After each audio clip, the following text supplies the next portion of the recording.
boom, boom, boom, doo, doo, doo, doo, boom. And we're gonna share this out over here. And we're gonna share it out there too. So let's go there. And we're gonna share it out there too. So let's boom. Sometimes in the morning when I wake up, I shed a tear. I'm hoping come the night time you open the door and reappear. I can promise to share all my dreams I would dare. You set my heart racing when you get next to me. Still I don't think you care. Should I wait for your love in vain? Somebody help me, 'cause I'm falling head over heels in love again.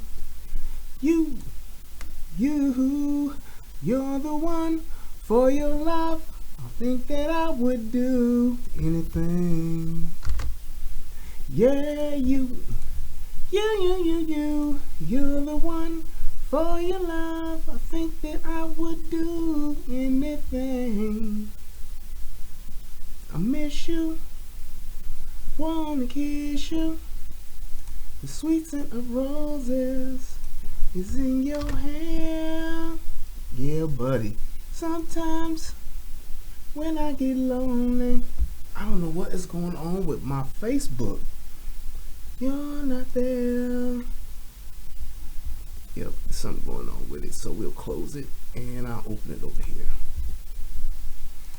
Yeah, let's do that. Alright, I just want to share this out in one other spot and then I should be good. Somebody help me, 'cause I'm falling head over heels in love again. You're the one. For your love, I think that I would do anything. Yeah, you're the one. For your love, I think that I would do anything. There we go. What's good, good people? It's your boy Brian Redmond, and yes, I am back with yet another episode of the Relationship Rehab, and we about to do another breakdown. What's good? It's so good to see everybody once again, man. I tell you, it has been a weekend for me.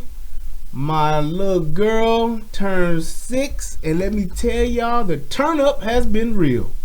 This little girl has done it all. We done did Olive Garden. I don't know why she loved Olive Garden. Well, yes, I do know why, because my wife loved Olive Garden. But she done went to Olive Garden, y'all. She done went to, she don't call it Chuck E. Cheese. She call it Chug E. Cheese. She went to Chug E. Cheese. We done brought American Girl dolls. My wife bought one. I bought one. Then we bought her some accessories. And oh man, it has been a doozy. But she had a good time. Her turn up was real. She got it in. She has enjoyed herself. Chuggy. Now infamous, she called it Chuggy. Chuggie. Chuggy Cheese. This dude, boy, man, I'm telling you, she didn't got it in. But like I said, I'm glad she had a good time. You only turned 6 once, so I did it up as best we could for our baby girl. We had a wonderful time. So, but let's get this cracking. And also, I want to give a shout out to everybody that wished my little girl a happy birthday on the show the other night. It was like super late. It was definitely a third shifter going on, and I had just been up for a little bit and jumped in, and man, it was nice to have everybody acknowledge my little girl, man. That's what's up. So I appreciate that. Shout out to Tommy Sotomayor and all of my Soto Nation brethren and sisterin. It's good to see y'all. Let me first and foremost give a shout out or relationship rehab salute to the first person in the chat, and that's Mr. Skohar. Also want to give a shout out to my man Billy Goat Gruff. Give a shout out to E.G. Goose is me. My man, my brother from another mother, none other than my boy DJ Just JOK. Shout out to my brother. Y'all make sure y'all subscribe to the Soto Podcast. Hey man, I appreciate what you do because I don't have the stomach to do it. So thank you, brother. I know you don't hear that enough. I thank you and I appreciate you for what you do, brother. Shout out to you. And to everybody else that done jumped in, Frantonio. Let me scroll up a little bit here. We got Quan, we got Stephen W, Infamous. We got some of everybody that done came through. My man Strahan, what's happening?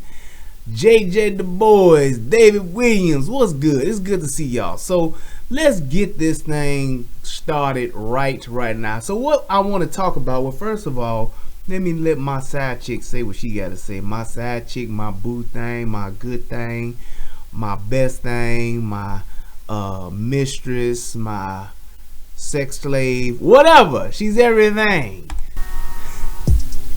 Federal law allows citizens to reproduce, distribute, or exhibit portions of copyrighted motion pictures, videotapes, or video discs under certain circumstances without authorization of the copyright holder. That's right. This is called fair use and is allowed for purposes of criticism, news reporting, teaching, and parody, which doesn't infringe of copyright under 17 U.S.C. 107.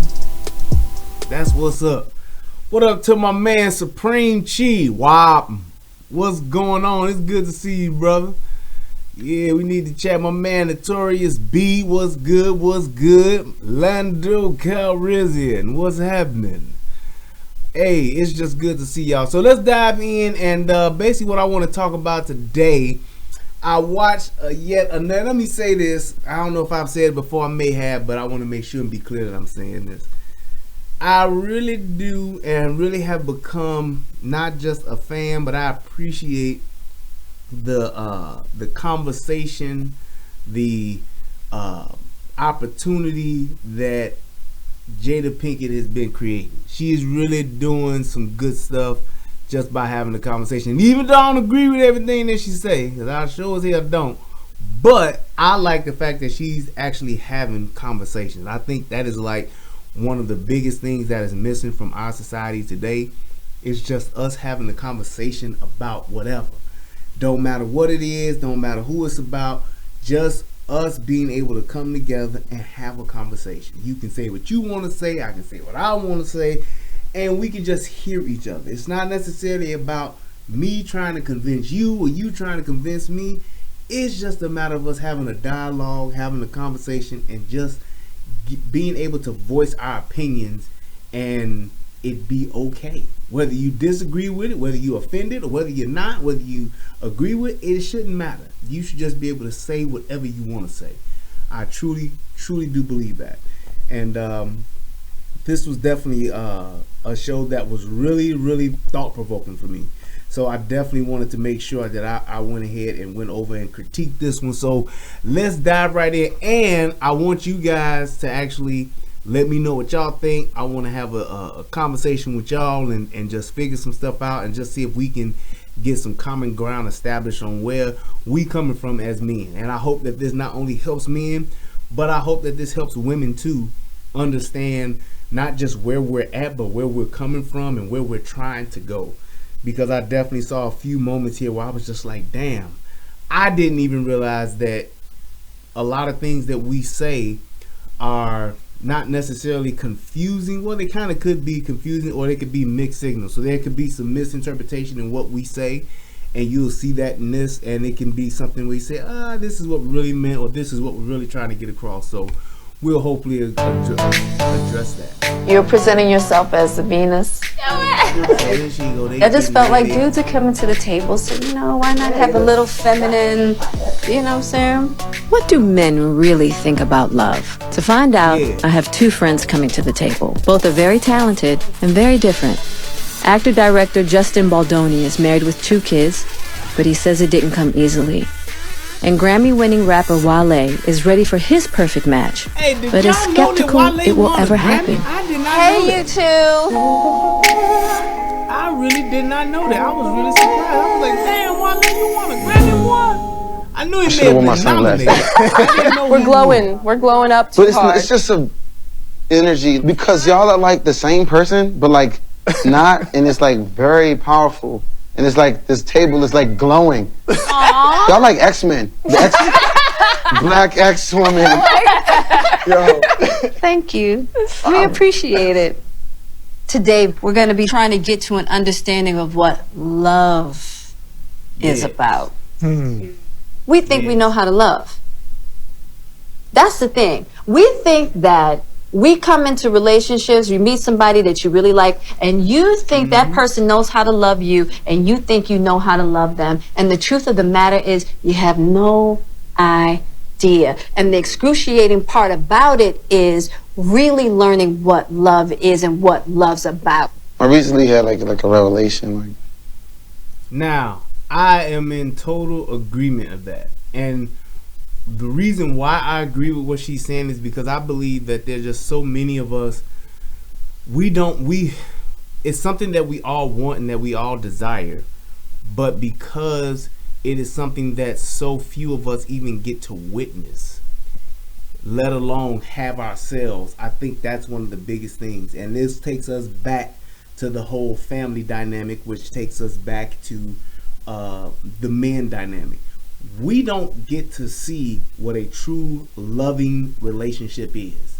We want it, and we may have our own individual ideas and concepts of that, but we don't actually get to see that demonstrated on a day-to-day basis. Because what you see in a movie or what you see in a soap opera, what you hear from other people, what you may even read in a book, is not what it actually is. When it comes down to loving, being in love, having a relationship with a significant other, and you two being together and sharing a life and building a life together. So you're sharing what it is that you are and what you have, and then you're taking that and you're building a life with another person. And when it comes to that, when you don't have an idea of it, when all you have is an idea and you have not seen it demonstrated, there's a lot that you miss out on. So you're pretty much just like in a more of a concept state. It's just like when you see those concept cars for the auto show. It looks amazing. It looks like it's going to be the wave of the future, and it looks like it's the best thing out, but it's just a concept car. The actual reality of what it costs to make, the features that it have, and if everything is going to work, that is all yet to be determined. It's all yet to be decided. You don't know if it's even a viable option. It's just a concept. It's something that somebody thought about, and they were actually able to manifest it into something that you can physically touch. And love is just something. It's the same way. We have this concept that we think of what it could be or what it should be or what we would like it to be, but because we don't see it demonstrating every day, the inner workings of it, we don't have it. And there's so many of us that get into relationships and get into those certain into relationships, get married, and begin to build lives with essentially the wrong people. Because when it comes down to the inner workings of that marriage, the inner workings of that relationship, if you don't have those things, if you don't have the tools to build those things, what's going to happen? It's going to fail. It's going to fail. So it's like those are things that you have to, that we don't even see and think about, but we just want it. It's just that thing that we say, oh, I want that. And you don't know what it takes to have it, but yet and still you want it. It's just what it is. Never believe a woman from Maryland. They all lie. Jason, boy, I'm not going to do it with you today. I'm not with you today. I'm not. I really think maybe it's time to have somebody that's a bond with somebody. Really? I think because I've been doing all of these things that would be funner to do with somebody that was with me. I just came from Paris, and I'm walking around the streets of Paris. Why am I in Paris? With no, by myself. Yeah, what's up with me? Is it me? No. No, it is me. It's me. But it's me. That's important. It's me. Yeah. There's been times that I was really, really in love, and it wasn't me, and maybe that shaped it to be what I've become. Right. So it's like here's a really important part that Wale brought up. he's saying that now he's ready to share his life with somebody. And the only way he realized that is because there are so many things that are going on in his life, so many things that he's getting to do, so many things that he's seen and he's experiencing. And this is one of the biggest things about us and just being in relationships. All of the accomplishments that you can achieve, all of the things that you want to do, all of the dreams that you have, it's all wonderful. It's awesome. But when you don't have anybody in your life that you can share those moments and those memories and those experiences with, it kind of cheapens it makes it a lonely thing. Even though it's an awesome thing that you get to experience and you get to have and you get to see or you get to do, without having somebody to share that with, it becomes very lonely. And that's one of the things that we have lost, the actual desire and just the want of having that person. And we've gotten to the point to where we've gotten so selfish and so wrapped up in what we want and what we think we should have and what we believe we are entitled to. We've gotten to that point to where we miss out on those things because they are not something that we've seen, because it's something we have. Our parents may not have had it, our grandparents may not have had it, our great grandparents may not have had it. So because they didn't have it, we didn't get to see it, so therefore we don't know how to achieve it, and we really don't know how to build it. But yet and still, there is a part of us that has that just innate desire for it.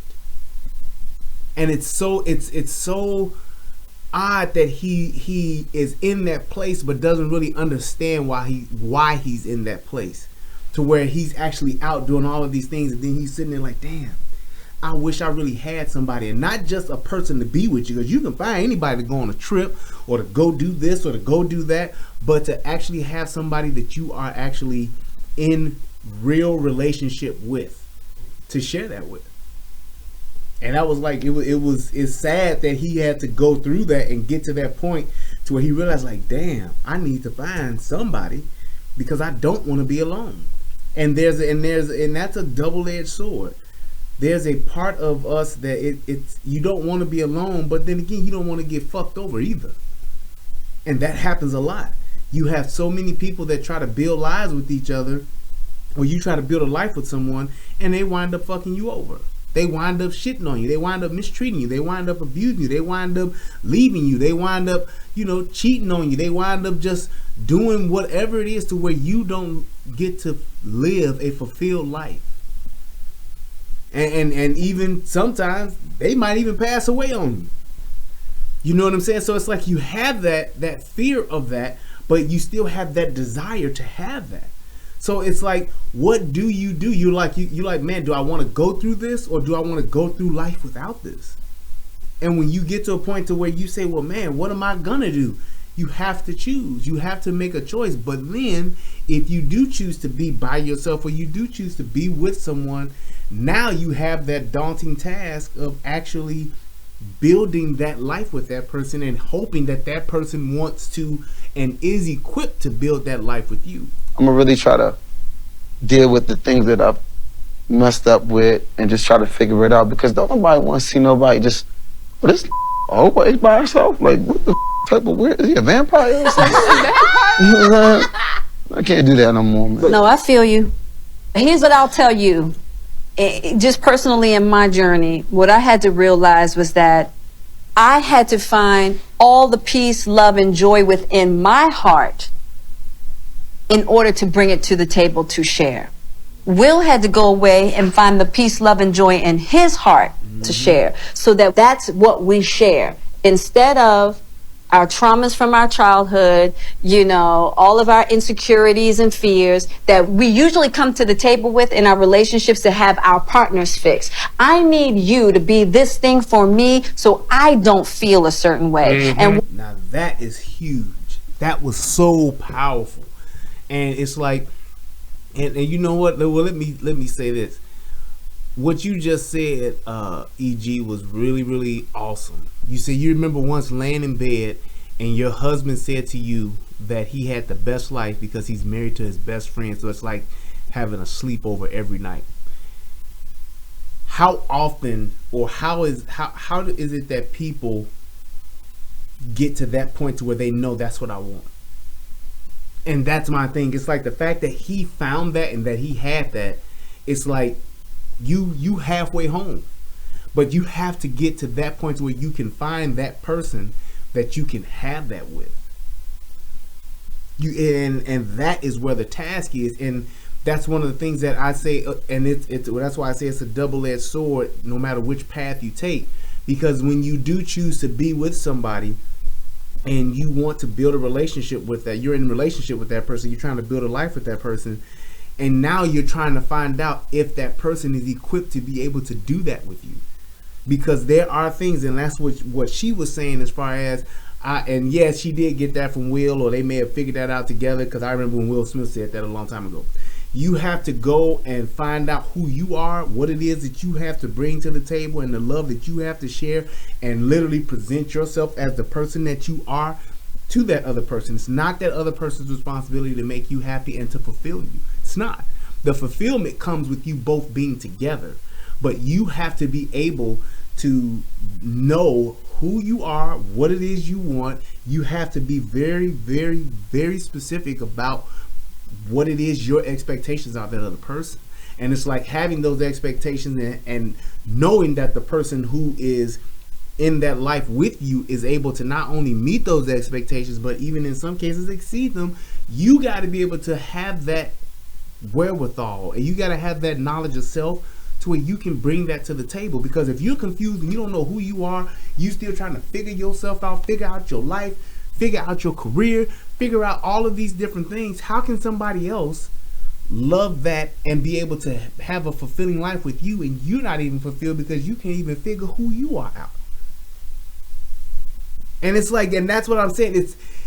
And that's why I know that there is such a huge, it's such a huge devastation when we don't have those before us in healthy relationships, because we don't learn the basics.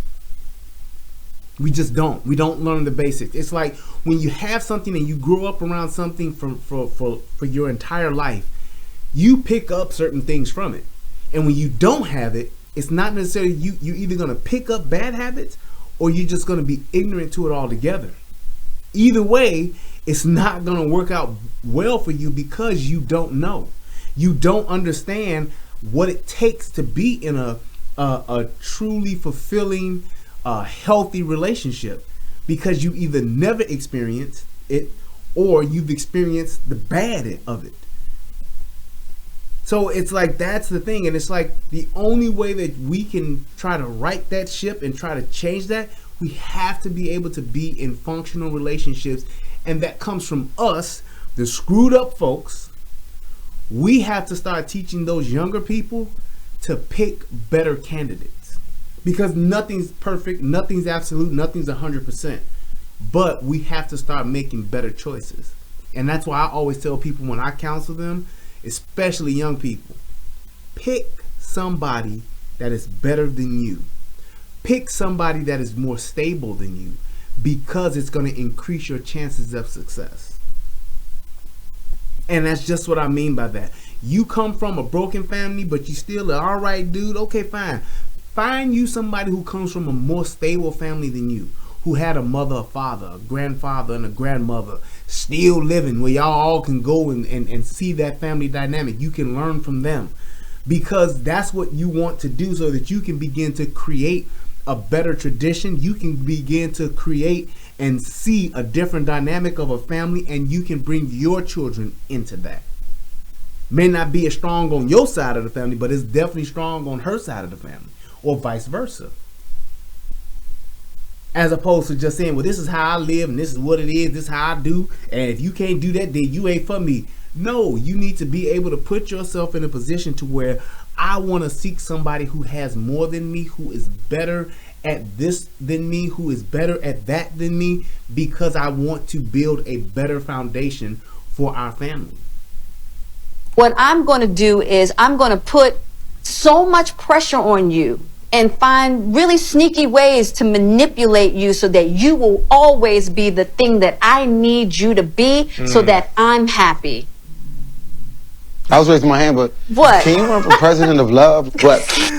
He said he was raising his hand, but I mean, and when you think about that, that also brings up the whole aspect of aggressive and passive aggressive. There's that just outright aggression and that passive aggression, which it's like the same thing. And it's like those things that you have where you say, okay, well, I'm this type of person, I'm going to do this, and it's going to be this way, and this is the way that it's going to be. And you have that other person who is just as aggressive, they just do it in a different way. You have those dynamics because what you're both trying to do is you're both trying to manipulate the other person, especially when there's no conversation being had. Because you can attempt to manipulate a person just by your actions, either your actions or lack thereof. You can do that. And a lot of us get to a point to where that's what we try to do. We try to say, okay, well, if you don't do this, I'm not going to do that. Or if I want you to do this, I'm going to do that. Or I'm not going to do that. Every time this person wants this, I'm not going to do anything and just let that person figure that out. Or I'm not going to figure that out with that person. Or I'm not going to help that person because that person did something that I didn't like. Or that person said something that made me feel a certain type of way. So when you get to a point, and that's one of the biggest things that I always say about communication when you're talking and when you're building a relationship with somebody, one of the first things in a relationship that you have to establish is, number one, you have to be able to say whatever it is that you want to say. And the other part to that is both parties have to always realize and have to always know. You have to know this. Shouldn't have to keep reassuring you of it, shouldn't have to keep saying it, but you should know that that other person that you're in a relationship with has the best intentions for you and the best intentions toward you. So what I say to you, even if it offends you, it is not something that is intentionally meant to hurt you. Because even if and like I said in that last video I think I did, if I'm offending you to good works, then it should be okay. If I'm saying something that offends you to be better or to be a better version of yourself, yes, I did bring it all the way back to that tag. Yes, I sure did. If it makes you a better version of yourself, then you should be okay with that, even if it hurts, even if it's offensive, even if it don't make you feel good or make you feel some type of way. Because that's one of the things that I definitely learned from Tommy is like he said this. He said, most of the time, the greater majority of the time, what your feelings, your initial feelings, the way you initially feel about something is usually wrong. It's usually wrong.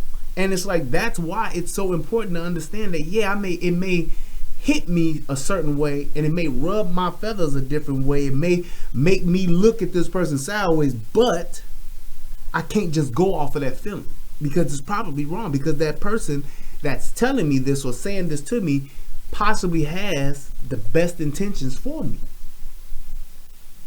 So sometimes you have to just say, well, let me take this blow, take this gut shot, take this mouth shot, take this chin check, whatever it is they just threw at me, and let me ask that person to help me understand it more, because I only got the pain part of it. So it's like, that's the biggest thing one of the biggest things that we have to understand in just a relationship, period.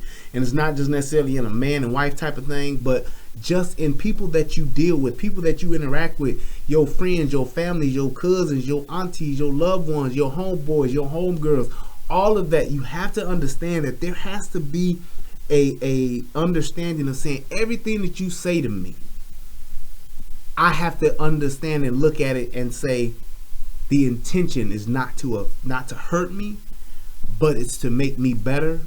And I need to try to understand why that person's saying what they're saying, or what it is that they're actually saying, so that I can get an understanding from it. The partnership that you're talking about, that's the goal. That's the light at the end of the tunnel.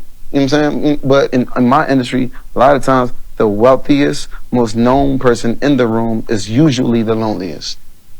I got famous young in DC, and that's like, I seen how women were like acting around me. And I think it shaped how I viewed women moving forward. Yep. So I'm like, okay. Like if they changed how they were acting towards you. You gotta understand, you're talking to a rapper, and it's like all I see is promiscuous behavior. All I see is, oh, my man played for this team, and his wife cheated on him for somebody. I'm seeing this firsthand. And then I fell head over heels for somebody in this industry. I seen how vicious it can be and how gutted I was. Yep. I was never really the same. And that's one of the.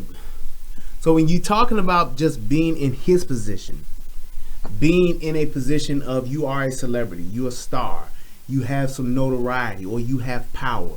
When you walk into a room, everybody knows who you are.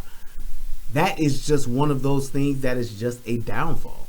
Because even if you are with somebody in the business, or even if you are with somebody that, you know, they may be just as popular as you are, there is still that celebrity lifestyle that hinders you, because you don't know why that person is really with you. You don't know if that person is with you for the long haul, if they in it for the true version of yourself. They could just be in it for the notoriety. They could just be in it for the celebrity. They like being with somebody who has some celebrity. They like being with somebody who has some power. They like being with somebody who can afford them a certain type of lifestyle.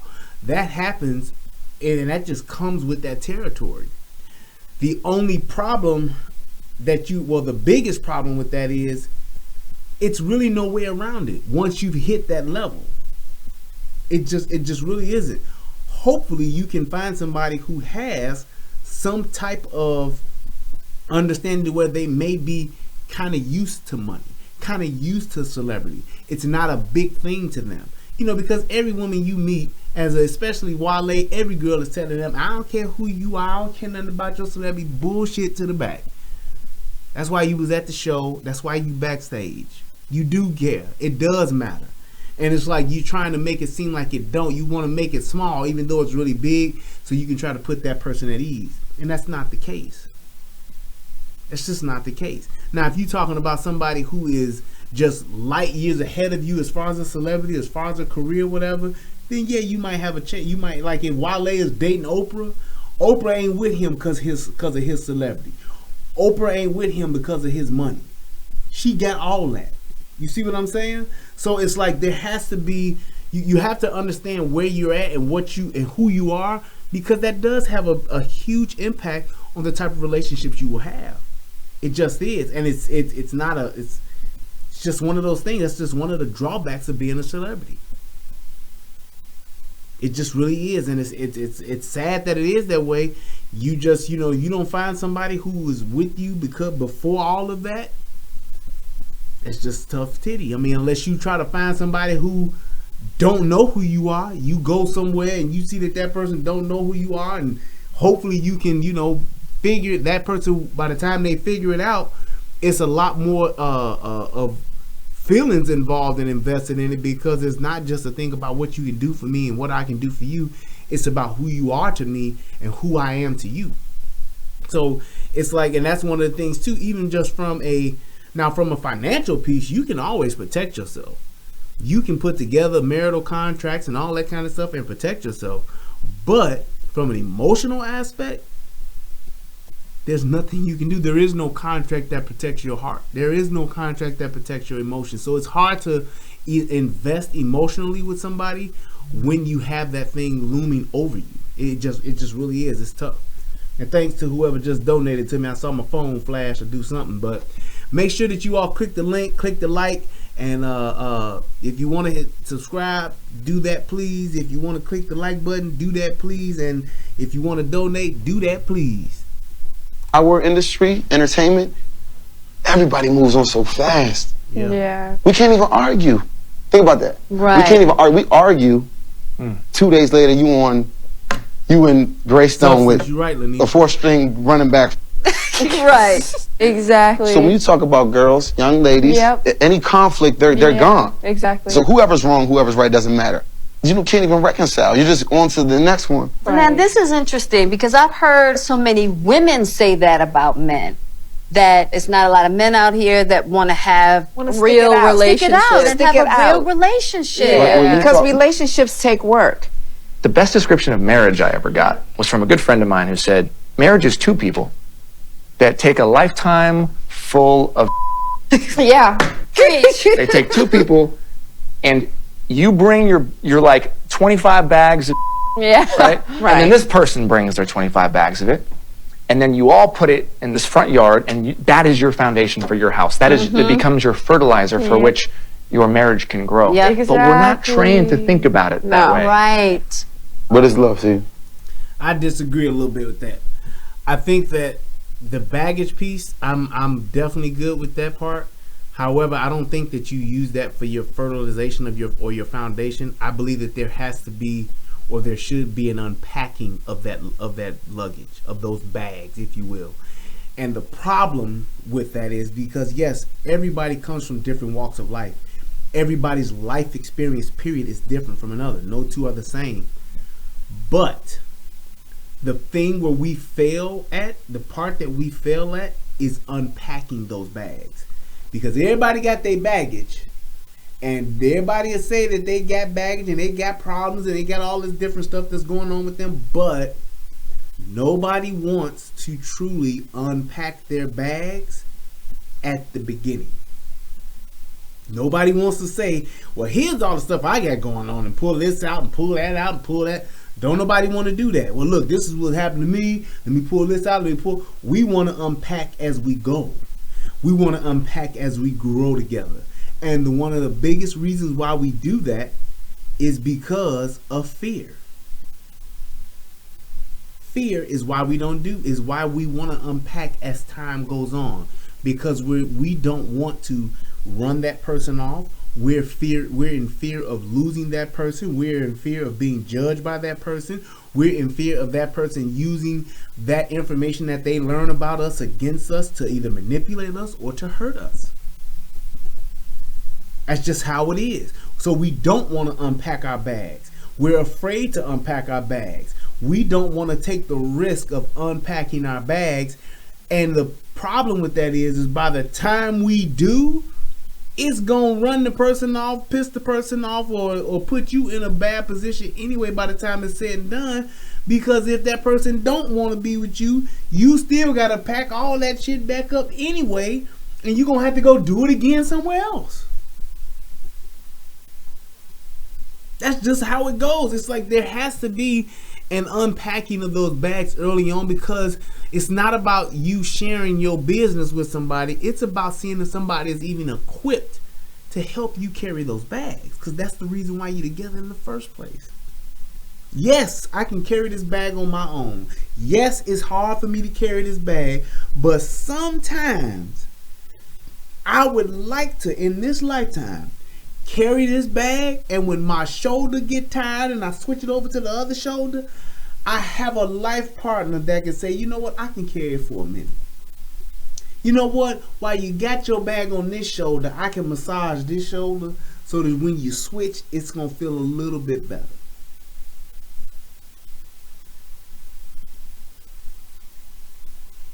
That's what it is. So it's like there has to be a true unpacking of what it is that we bring to the table, who we are in the presentation of ourselves, and all of our glory has to take place. Because when it doesn't, we have that problem of saying, well, this person should have known better, and that person should have known better, and that person should have did this, or that person should have did that. And then we sitting there looking stuck and saying, well, why ain't this working?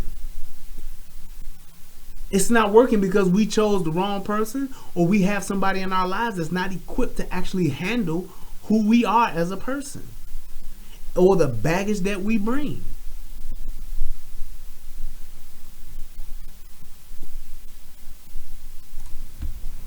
In like 2 sentences. Sometimes it's really hard for me to talk about it, because being at a stage of where you are looking for a relationship, looking for someone to create a foundation with, versus someone like myself who has done it for the last 23, 25 years, because there's evolutions to it. Yeah. Yeah. Right? It's like what you think it is. Right. And then what it grows to be and what you Exactly. learn. So I'm 25 years in, and my concept of love is very different than What it would be with before. someone looking. Looking for and ready for are completely different spectrums, though. Yeah, I'm that's ready. true. I'm ready. I'm not looking, because if I'm looking, I can go to that Starbucks around the corner in Calabasas. What's up, Jordan? Oh, You want to love me? Let's oh love. my God, you want to You know what I'm saying? Like. Now that shit didn't make no sense, Wale. But getting to the point before that, it's like when you're talking about just being in love, having love, and knowing what love is, I think it's all relative to the people that are in love, the people that are in relationship together. I think that, and I believe that each person should be able to define what love is to them. I'm gonna say that one more time. I believe that each person, once they decide to be in relationship together, you should be able to define what love is to you both. And if this is you okay with it and I'm okay with it, that's what it is. That's what it is. And it's like to Billy Goat's point, what he's saying is his uncle was just buried, and your aunt and his wife, they were together for 48 years. And you were talking about how things like that they had no kids, were together 6 years before marrying, never separated, never divorced, and it just doesn't happen anymore. And you know why it doesn't happen anymore? Because there's a difference between being in love and unconditionally loving that other person and all that kind of stuff. There's a difference between that and then respecting the commitment that you have. Being committed and being able to say, this is what I signed up for and this is what I'm going to see through. We don't have that. That in itself is, in my opinion, a lost art. The fact that there aren't people now that truly understand what a commitment is. It's like having a contract. And it's like, let's just say, for instance, if you are a professional sports player.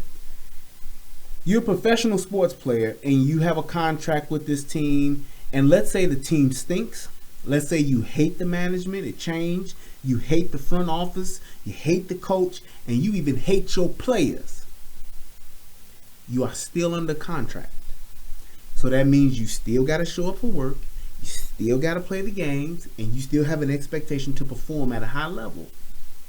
We've lost that part. Because we feel like if I don't like you no more, or if I think there's something better over here, or if I think the grass is green over there, fuck the contract, I should just be able to go. And that's exactly what it is. That's exactly what things have become. It's become a thing of saying, well, the whole thing of irreconcilable differences. We can't reconcile our differences, so fuck it. And that cannot be a joint thing. That could be one person. I feel as though we can't reconcile our differences. So irreconcilable differences, I'm out. Damn the contract. Damn the $30,000 you spent on the wedding. Damn all of the investment that people have put into you and being together and all of this. Damn all of that. Damn the commitment that I made before God.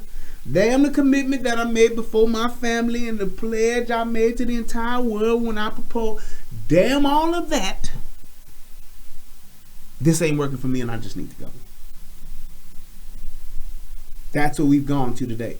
Honoring that contract and saying, well, hey, even though I'm in a contract, even though I'm not happy today, I'm not happy this month, I haven't been happy this year, whatever the case may be, I don't want to do none of the work to try to fix it, to try to make it better, and to try to repair it. I don't want to do none of that beside the fact that I chose this. Besides the fact that I signed up for this.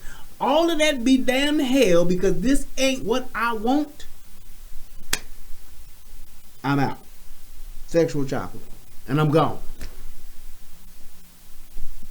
I'm gone. It's just that simple. And that's what we've gotten to. So that's why we don't see people be together for 40 and 50 and 60 years anymore.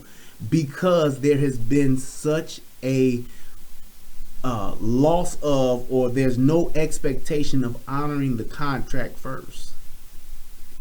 Because if you're gonna honor the contract, if you're gonna stay where you pledged to stay, if you gave your word, if you gave your promise to stay where it is that you at, then you're gonna work hard to fix the things that you see that are broken.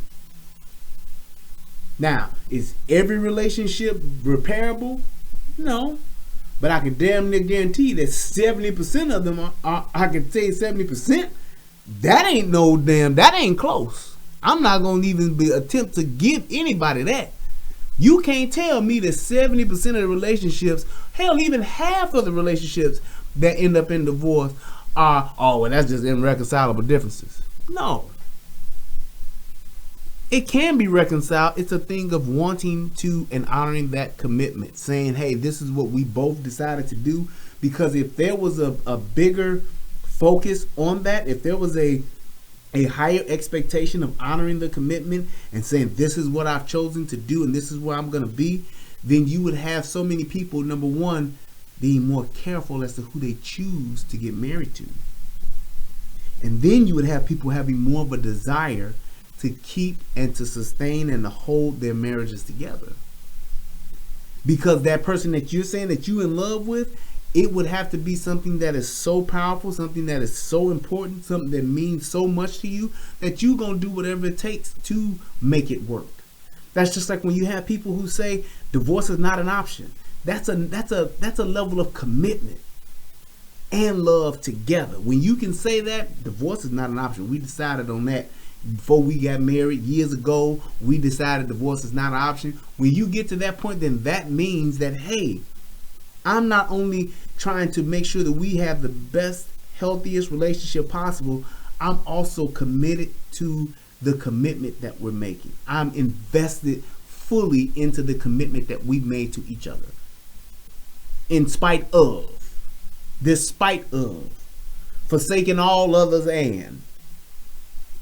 That's looking ready for us, like I'm ready to love. I actually love that song. NDRE, ready to love. But you know what's interesting is I know a lot of men that are our age that say they're ready, but don't necessarily back it up. And I don't think it's just in the entertainment business or what. No. I think everything that you talked about, your experience as a celebrity, is very similar to the experience that a lot of young women and men are having. I disagree, bro. You know why? If I take out a woman or if I'm kicking it with a girl without anything, there's a part of it that turns into an interview. Like they're so enamored with the business that I'm in that they're not really seeing me as a person. Mm-hmm. Even you're a celebrity. Yep. If you out and you chilling with Definitely your girlfriend, experience that. and you could tell when somebody's looking at you like 100%. A woman, and when they're looking at you like a 100%, statue. Yes. Like, but I think what Justin's trying to say is that at the core of it, it's a human issue that's happening right now, and I think it's a symptom of. You talked about instant gratification. Thank God that Tinder wasn't around when I met my wife. Right. So how did you meet your wife? After a year of just soul searching and patience. And I'm going to say this, that social media thing, it too is a double-edged sword, but I think it cuts the wrong way a little bit. It cuts both ways, but I think it cuts more deeper on one way than it does the other. Social media has allowed us to be so nonchalant. It has afforded us to be so irresponsible with not just our choices, but our sex, our sexuality, who we are as people. And I mean, the good thing about social media is being able to connect with people.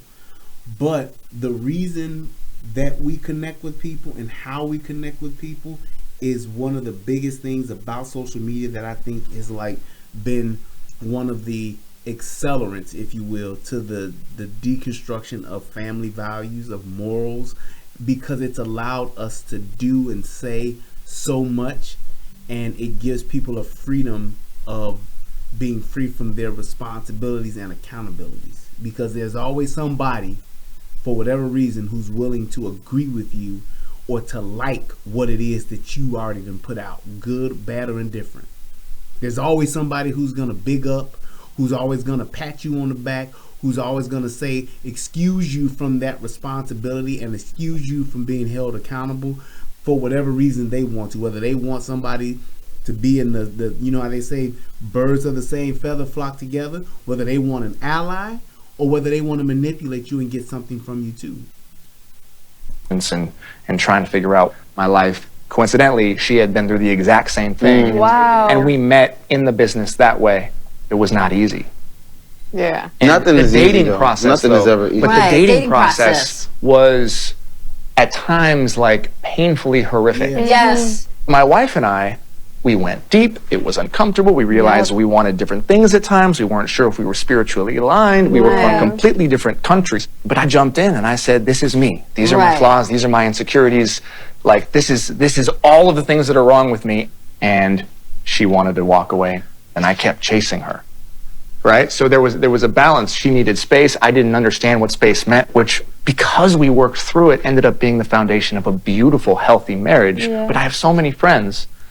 So like one of the things that he said was just being able to say, this is me, these are my flaws, this is my baggage, these are my issues, this is where my struggles are. And that's one of the biggest things about that, why I always tell people, when you're talking about getting married, you should be at the earliest,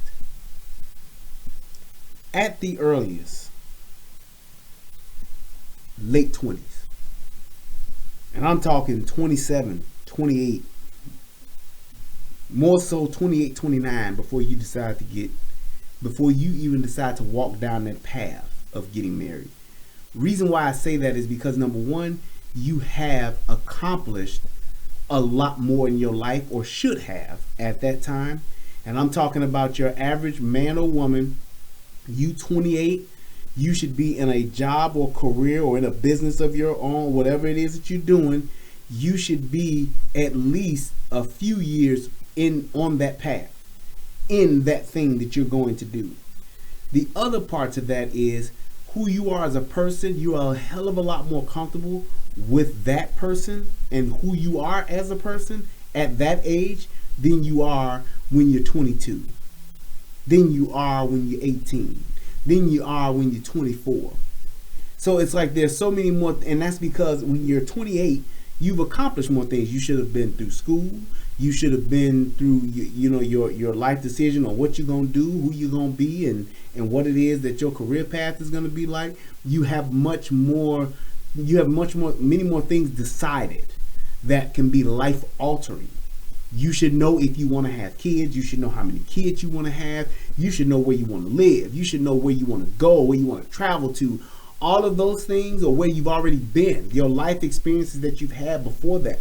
All of those things should be decided, or damn near decided, by the time you're 30 or in the early part of your 30s. So when you are about to get married and you 29 or you 31 or you 32 or whatever the case may be, you're pretty much on a good course and a good path to where you know where you're going to be within the next 5 to 10 years, barring the anomalies.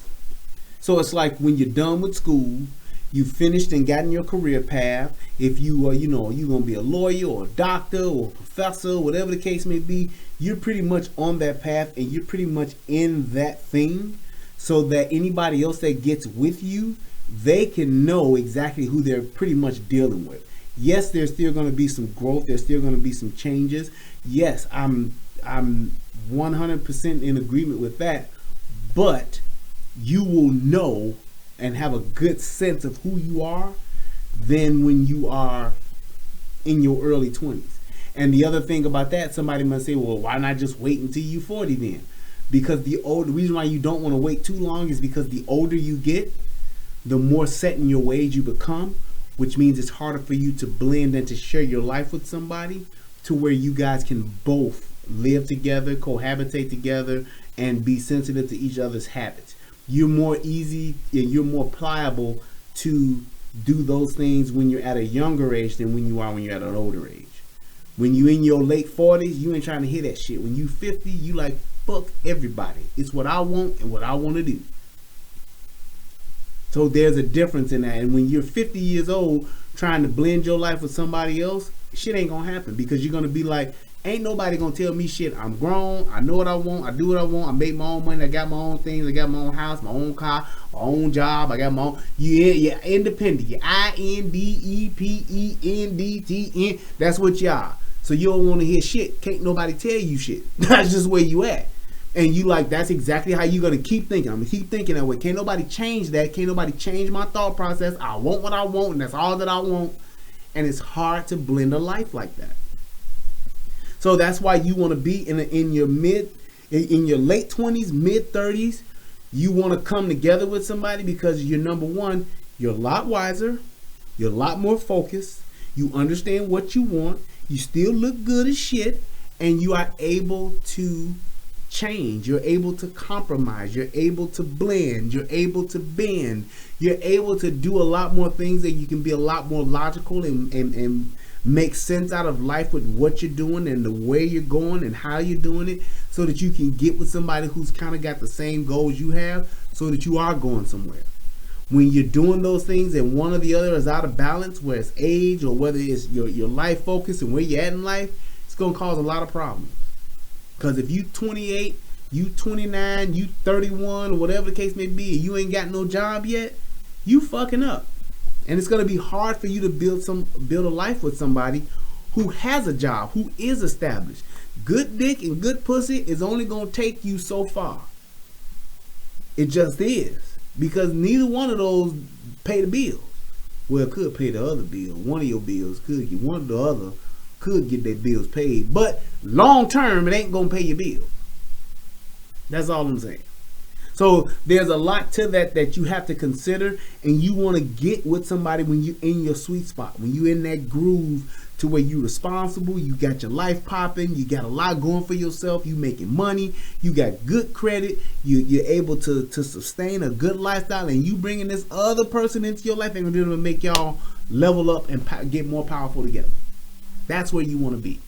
That are ready, that jump into these things, and at the first sign of conflict, Yes. they're out. And I'm gonna tell you something. You just That's said social media. something That's really. social media. You think We had it's the a heart of buffet. social We had a media. buffet now. Right. I don't like the broccoli, man. I'm gonna go try Right. asparagus. Exactly. I don't like asparagus, man. I'm gonna just get the potatoes. Exactly. Like, it's quick now. Here, do me a favor. Well, this is what I want you to do. Where's his camera? Is this his camera? I know what you- Okay, I know what I you're want gonna you. have me This do. is what I want you to do, because I know you're looking for love. I want you to tell the camera Exactly what you want in in a woman. I want to hear this. That's what I was I actually know wanna if hear you it too. know. Yeah, I Same. want to hear if you even know. I want a woman to show me what I want in a woman. That's what I want. You don't know what you Because I want. don't know. I want to lead it. Like women, I believe their intuition is stronger than men's. Period. Their intuition. So you want is a stronger. woman to be To tell you the what you want. Y'all unlocker didn't of your let me soul. finish. Y'all didn't let me finish. Okay, go ahead. Be my friend for real. Like loyalty is very important. Loyalty, okay. And understanding, because I am not a regular man, for better or worse. My bad is bad. My good is amazing. So you need some. Bullshit detected. Take precautions. Bullshit level DEFCON 5. That was some bullshit. And that brought me to this point. He really don't know what he wants. He really don't know what he wants in a woman. And I can tell you, and he's gonna lead to this, but I don't think he has really understood it. But it's because he hasn't seen it displayed. And because he hasn't seen it displayed, he doesn't know what his expectations should be. He doesn't know what he has grown into, the type of man he's growing into. He don't know what type of woman he needs to come along for that ride with him. He don't know what it is that he wants, as opposed to just saying, I really don't know. I don't know. And that would have been the more transparent response. Saying I want a woman that's gonna tell me, I don't even remember what the fuck he said. To understand that I'm crazy, patient. pretty much. Camera. I know what you- Okay, I know what I you're want gonna you. have This me is do. what I want you to This do. makes Because I no know sense. you're looking for love. I want you to tell the camera You looking for love. Exactly what you What want. you in a woman. I in want a to hear woman. this. And That's watch what this. I actually know wanna if hear you it too. know. Yeah, Yeah, I same. want to hear if you even know. I want a woman to show me what I want in a woman. What the fuck? I want a woman to show me what I want in a woman. That is like, you don't know what it is that you want. Just say that. And that's one of the biggest things that I got from this is like, We as men have to be confident and comfortable enough to say what it is that we feel, what it is that we want, even when we don't know. The proper response should be just that. I don't know. I've come from such a broken home. I've come from such an unstable family. I've come from such a dysfunctional family. I really don't know what it is that I want. However, I do want someone that I can share my life with. That's it. That's exactly where it should have came. That's exactly what it should have been about. Because you trying to explain that, it just made you seem like, huh? And women that's in the chat, correct me if I'm wrong. If a dude told you that shit and he ain't Wale, if a dude told you that shit, what would you think? What would your reaction be to that if you said, well, what do you really want from a man? I mean, to a man, if you say, what do you really want from a woman? And he told you, I want a woman that's going to show me what I want in a woman. How confusing, how misleading, it don't make any kind of sense. It just don't make any kind of sense. I wish I could talk to Wale because I believe I could help him. I really could. I really do believe that I could help him. He said, Jay-Z, I'm with Jay-Z. I want a wife that fucks me like a prostitute. No. But I'm just saying, it's like that's one of the biggest things that you have to understand and say, I don't know. And the same thing, and I'm going to tell you this, we can definitely flip this pancake on the other side because women are the same way. Women will say, well, what do you want in a man? And a woman will give you the classic, I want somebody who can make me laugh. I want somebody who can make me feel safe. And I want somebody who can, who knows how to be a man and can treat me like a woman. I want to be a queen and he can be my king and all that. That's a bunch of bullshit. Everybody wants, I want a man who's going to tell me the truth, who ain't going to lie to me. Everybody say that. But at the end of the day, what do you really want? That's an expectation. I expect you to not treat me like shit. I expect you to not disrespect me. I expect you to just be a good person. I expect you to tell me the truth. Those are givens. Don't nobody have on there, well, I don't care if he lied to me. Or I don't mind if he lied. Somebody can lie to me. It's all right. I want somebody who will lie to me every now and again. Ain't nobody gonna want that. But that's one of the first things that comes out of people's mouths. It's like you have to be able to put yourself in a position to say and know yourself well enough to know exactly what you want. And it don't have to be a long laundry list of stuff. But it could just be those foundational pieces to where you can actually build off of from there. Because there is a big piece of saying, personality. I want somebody who understands my sense of humor. I want somebody who has a sense of humor. I want somebody who's a movie buff. I want somebody who's a good cook. It's like those are the other things that you can get into to where you can say, yeah, this makes sense and that makes sense for me and this will work for me because it may not work for you. If I'm a chef, I may not care if my wife can cook or not. However, if I'm not a chef, I damn sure might care because I want to eat and I'm not able to feed myself. I don't know how to cook for myself. At least good meals anyway. Yeah, I can go and throw a pizza in the oven, or I can go and throw some nuggets in the deep fry, whatever the case may be. But I want somebody who can actually cook meals for me. And if that's what you want, those are the things that you say once you get past the givings. That's what I want. You don't know what you want? I don't know. I want to lead it. Like women, Like, I believe their intuition is stronger than men's. Period. Their intuition. What does that mean? Their intuition is stronger than men's. I disagree with that. That's bullshit. Oh, come on now. That ain't even bullshit. That's horseshit. Exactly. It to say that I believe that their intuition is stronger. I believe that men and women intuition it's a self-serving thing. It's that thing that helps you make the best decision that you can based on the information that you get. You see this, you hear this, and you get all this information. Your intuition tells you which way you should go, what you should do. And most of the time, men and women alike don't even listen to our fucking intuition. Guys, you want a woman who is coming up with you. If you work or go to school or even hustle, then you will last. Because at the end of the struggle, the struggle will keep you bonded. Plus respect each other. That's true, but everybody can't find that. Everybody don't get that. Everybody don't get that. You don't have that luxury of saying, well, we both came up together. We was both broke as shit together. Like Bezos, the man and the woman who own Amazon. They came up through that shit together. Now, even though she had money or her family had money and was able to help and assist, and she did a lot of the heavy lifting and all that kind of stuff along the way, they took turns in that part of or that aspect of their relationship or their marriage. It got to the point to where it just took off, and then it was like, it ain't about the money no more, we good. They still in all of that grew apart.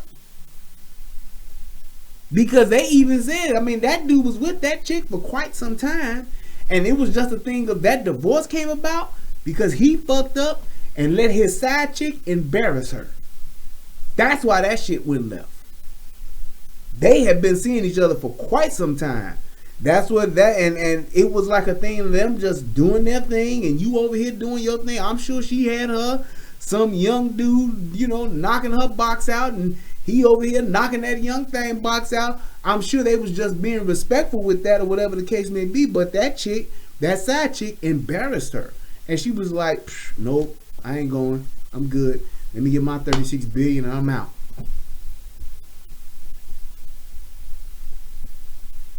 Just that simple.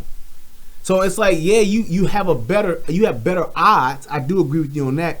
You have better odds in growing with somebody when y'all both ain't got shit. And then y'all acquiring and amassing to something to stay together. Absolutely. I believe that. But everybody can't find that. So you got to have tools in order to discern between who you dealing with and what's going on. You want somebody, yeah, okay, I feel you saying you want somebody that understands you and the walk of life you come from, and that someone that can support you where you are and where you're going. Yeah, but my thing with that, Snatcher, is that you want to be with somebody who can make you better. Because if y'all both in the hood up to no good, now you have children that's coming up the same way. When you got somebody that can build you and help you and you better and make them better, and you can make that person better and they can help make you better, now you're truly building something to where not just you, but your kids that come behind you, and those generations that come behind you, they will learn how to level up better because they've seen it. They've seen it. That's just like when you think about your grandparents. Your grandparents would always tell you stories about how they used to walk 8 miles to school. They had to walk 10 miles to school every day. I used to leave at the crack of dawn. I had to leave the house at 4 in the morning to walk down a dark country road to get to school. And you know what that did for them? That means that, hey, my daddy told me when I was in 3rd grade I had to drop out of school so that I can come work on the farm. It's like, you know what that did for them? That gave them tools to see, well, this is what's happening at home, so let me learn how to level up so I won't have to go through that. And then once they saw their parents, because they were together, they saw the role that the woman played, they saw the role that the man played. Daddy got up at the crack of dawn, mama got up at the crack of dawn, she got the food ready, fed the kids, fed the husband, daddy went out, worked in the field, did this, brought the money back home, then mama paid the bills and daddy went out and worked. The kids saw the partnership, and that made both boys and the girls that grew up in that household to understand their roles. They understood and they saw what it took to build a family. They understood and they saw firsthand what it took to sustain a family. That's it. So it's like when you have that vision of good, you can even have that vision of bad. But if there's balance, you can learn from that. You can learn what to do and what not to do. What did you say, Jason? Most women, Joey, most women want a man that's already established. She really doesn't want to build with you, just like, right. And that's true. And you know, most women that want a man that's already established, most of those women are broke bitches. They're broke women. They're women that don't know how to establish themselves. Because most of those women that you see that are like that, those women don't have anything, or they come from families that don't have anything. So they don't know how to support a man, to be with a man, to build a family, to take care of kids, to cook, to clean. They just know how to do for themselves. Tell me that ain't today's modern woman. I ain't got to stay at home and cook and clean. I ain't got to stay at home and take care of the house. I ain't got to stay at home and take care of the kids. Shit, we both can go out and do this. Exactly. And you have those women that think that way, that have that mentality. They can't build. You can't build with a woman like that. But what do? We gonna get with that woman. We gonna have a baby with that woman. Why? Because she got ass.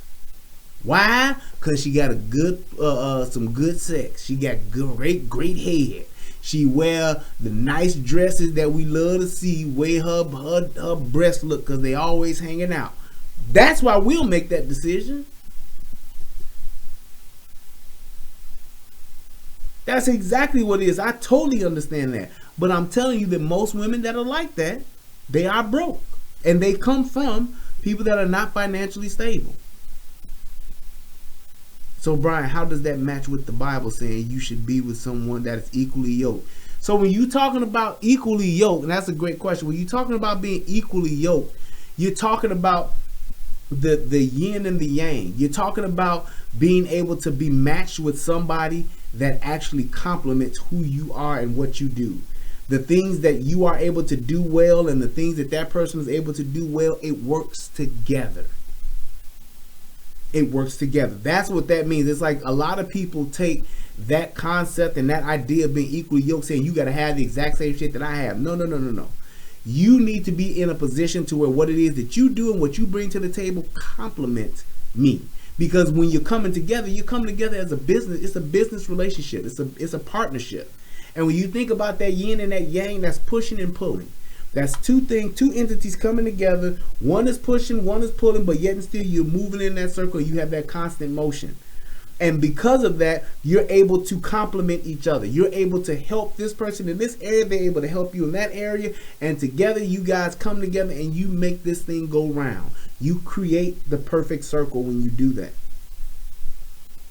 So that's what that being evenly yoked means. It means being with somebody who you can have a partnership with. When you're talking about going into business with somebody and having that idea of saying, well, this person does this person has that, this person can do these things, this person's great at this. That's one thing. That's their accomplishments that they have achieved on their own and who they are as a person. He laughing at how I say modern. Whatever. And then you have this person over here who have their own personal accomplishments. I can do this. I have this. I've done this. I got these things. When you talk about bringing those things together, if those are the same exact things, even though they are accomplished, if it don't work when they come together, then there's a problem. You can't have two people that's trying to be the boss and trying to run their own thing together. You can't. You can't. It just does not work. It's just like when you're talking about kings and queens. Everybody want to be a king. Everybody want to be a queen. When you have that, when you have a king and a queen coming together, you can't have a queen that's trying to run the show, because the king is supposed to run the show. Now the queen is supposed to support the king. The queen is supposed to help the king, but she can't run the show and call the shots with a king in the castle. It don't work that way. It just don't. And when you have that dynamic where somebody feels as though I'm a queen and I can run the show, you can when the king ain't there. But if there's a king, how can you? The queen has to be subservient to the king. It's just that simple. And we've gotten to the point now in today's world, we don't even want to submit to anything or anybody that is in a position or greater than us. We feel as though that is just the worst thing in the world. It's subservient. It's the thing the way you less than, you ain't shit, you a sucker, you a simp, you a pussy, you weak, you whack, whatever the case may be. It's like somebody saying, hey, if you the vice president, you ain't shit. I'm the fucking vice president. It's like, is it a thing to me if I have aspirations to be the president? Maybe I should be the vice president so that I can learn. But maybe I just want to be vice president. Ain't nothing wrong with that. What's wrong with just being, just like a housewife? What's wrong with just being a housewife? We've made that into a terrible thing. You're being oppressed. You're being subjugated. You are just being disrespected and abused. You're made to feel less than because you're a housewife. That's where we've gotten to. Because if you ain't the person calling the shots or the person that's in charge, you ain't shit. So now you got everybody trying to be a chief and ain't no damn Indians. That's where we've gotten to. So it's like there has to be a change and a shift in what we do and what we go after and what we're trying to build and become. And the only way we can do that is we have to see those people that do it better than us. We should want to be with those people that do it better than us. You know what they say? The 5 people that you spend the most time with are a reflection on where you are in your life and who you're going to be in your life. The 5 people and just think about that. The 5 people that you spend the most time with, you invest the most of your time with, determines who you are and where you're going to be in life. When you think about the women that you choose, men, and those women do not value men, what do you think is going to happen to you?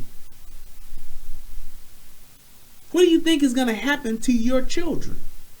They're going to do the same thing. And I think that a lot of us in the black community, we don't value each other. Men are not valued by women. The last thing a woman will say that they need is a husband. They'll say they need a job. They'll say they need some shoes. They'll say they need a car. They'll say they need some clothes. They'll say they need a house. They'll say they need an apartment. They say they need a condo. They'll say they need all of those things. They need a career. They will say they need all those things. And then they'll get a husband. They'll worry about a husband. And there was a time when it was just the opposite. There was a time where a woman wanted to be her best and wanted to be the best at whatever she did so that she could be a good wife, so that she could get a good husband. That was the goal. And we talking about when black folks was winning. That was the goal. So think about that. All this, we didn't change and we didn't evolve and things ain't how they used to be. Yeah, okay, that's fine. I get it. I hear you.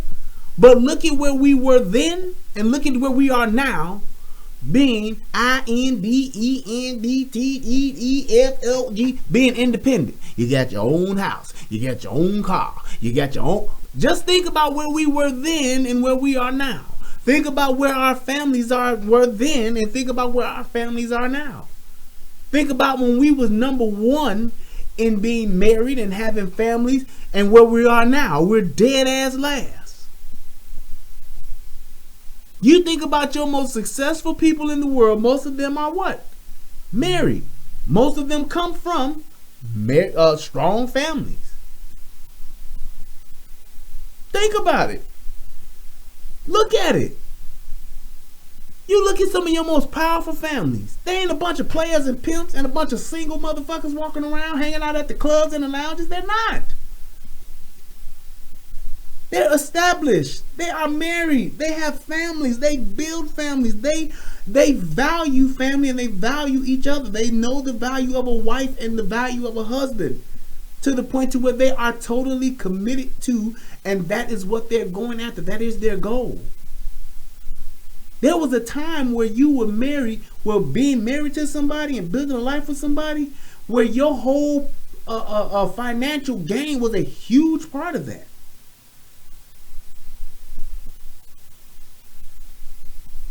If you was to try to be the man, your husband would leave, and he should. He should, but this whole thing where we're trying to repaint and rechange out, there's nothing new under the sun. And all of this shit that we're trying to do and trying to change, what it does, it deteriorates who we are as a society. Not just as black folks, not just as white folks, not just as Hispanic folks. It deteriorates us as a society. It makes us weak. It makes us less than. It keeps us divided. It keeps us to a point to where we are not able to grow at the rate that we would if we were together. And I'm just talking about overall progress as a society. Doing things better. Creating things that are better. Creating things faster. All of that is being halted and deteriorated upon because we don't value each other as husbands and as wives. We just don't. That's all I'm saying. A woman to be To tell you the what you Y'all want. unlocker didn't of your let me soul. finish. Y'all didn't let me finish. Okay, go ahead. Be my friend for real. Like loyalty is is very important. Loyalty, okay, and understanding because I am not a regular man for better or worse. My bad is bad. My good is amazing. So you need someone to understand be that I'm crazy, patient, pretty much. Right, to be patient with you're crazy. So you want a woman. But that's loyalty, but it's also somebody who's bringing something to the To table. the table, Well, he whether says- emotionally or other. Right. Not just somebody that's going to be take. I've been stabbed in the back by people that I grew up with. I know, So yeah, let I alone know. somebody that I'm just meeting. I get it. Or let alone as somebody that know that our first dates feels like an interview. It's an emotional desert out here. People think that love equals satiating all of their pain. Right. The tragedies that they've been through in their life, it's like a little puzzle. Right. Like And love is how going you're to supposed fix it. to satiate. Even from like daddy issues, from being left abandoned. But here's the thing: it's the facade of love too. Yeah. And the sacrifice when you love someone and continue to love them, the sacrifices each of you have to make. Nobody mentions that part. Let me tell you. Nobody talks about the sacrifice, the deterioration, and the dissolving of fantasies That's the real part. and idealism. Can you elaborate on the dissolving the fantasies? So you right now Right. have in your mind Right. Yep. your perfect woman, okay? And when you find that woman, she's going to be a goddess to you. But here's the thing. I always feel like we fall in love with the goddess or the god within that person. And then when That's we the actually idea. meet the human being, then we got to idea. learn how to love that one. And this is when the reason why it's so important to me to be able to stick it out is because to really get to the true meaning of love, in my opinion, it is unconditional. It has to be because we are all too flawed. Like it can't be. No matter how much work we do, No matter how much, it never ends. it Right. never It ends the day that we leave this planet. Exactly. How about somebody who's learned your buttons, right? And like now they rocks off by pushing every single one of them. You gotta go. You gotta go because this person has learned me for the wrong reasons. You gonna be with somebody, they're gonna learn what to push regardless. Yeah. Some people use it for the worst. Some people like, oh, I know his buttons. But let me tell you then you- something. That's the stuff you gotta work through. That's it. Yeah. That's it. That's not right that's nothing there. joy. That's nothing that's But nothing here- blissful about that. But no, whoa, whoa, whoa. not- Who said that relationships and love and marriage then why have you to in always it? be Then blissful? why you in it? See, this is the misconception right here. Why you in it? Why you This in is it the if it You ain't? wanna answer that? misconception. No, I'm gonna let you. It doesn't No, matter. no, You no. can answer. It's a spiritual. They're gonna let me answer the shit. So my thing is this, and this is one of the biggest parts of this that I saw that was like really, it was really enlightening to just see somebody like while they think like that, because that's how a lot of young men are thinking. We think or have the idea, young people have the idea of saying it should just work and it should just be wonderful. We don't think that there should be work in it. And how we've gotten to that place and that concept, I don't understand. You got to do work in school. You got to do work in your job. You got to do work to chase your dreams. You got to do work to maintain any and everything in your life.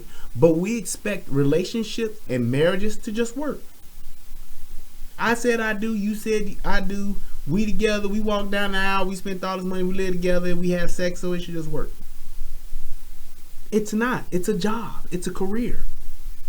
It's a career. You have to come into this thing every single day willing to work get better, figure out, make better, deal with, accept, challenge, talk. It has to do with a day. You have to have a day-to-day mindset to fair exchange, because it makes more sense. It sounds cooler. I feel you, Snatcher. You just have to do that.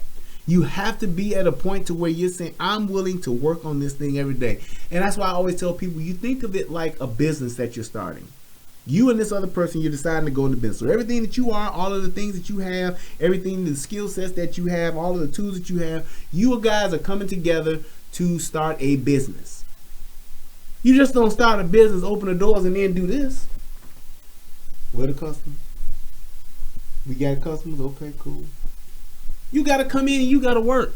You got to take different positions. You got to work in different areas. You got to use your expertise, and then you got to learn those things that you don't know or that you need to get better at. You got to learn how to do those things in order for the business to be successful. Because if you don't, the business is going to lack. And even though you're making this amount of money, you could be making that much more money. You could be this much more profitable if you were putting in more work.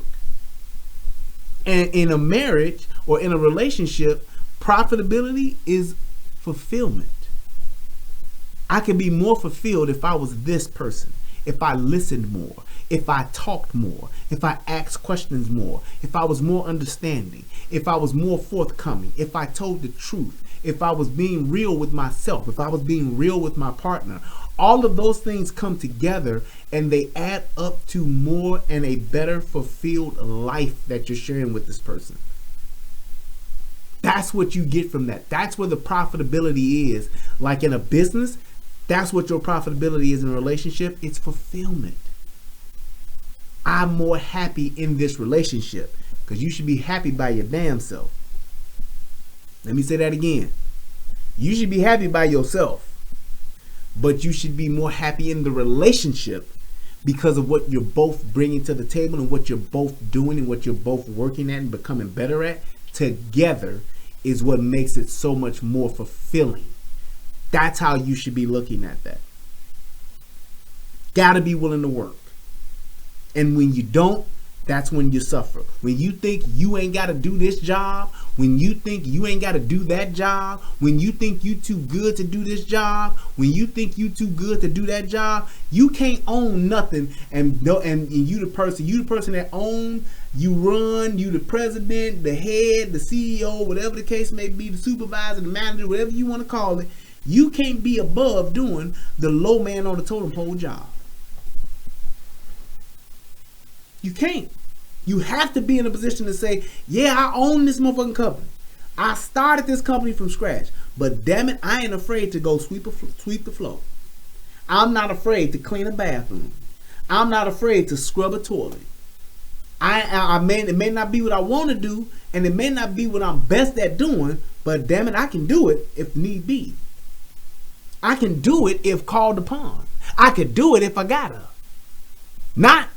I ain't doing that. I'm the CEO. I ain't doing that. You're a fool.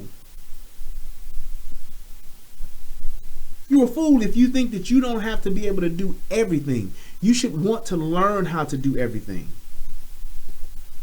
You should learn how to say, I know. That's just like you working in McDonald's and you the owner of a McDonald's. That's why they make owners of McDonald's go to Hamburger University.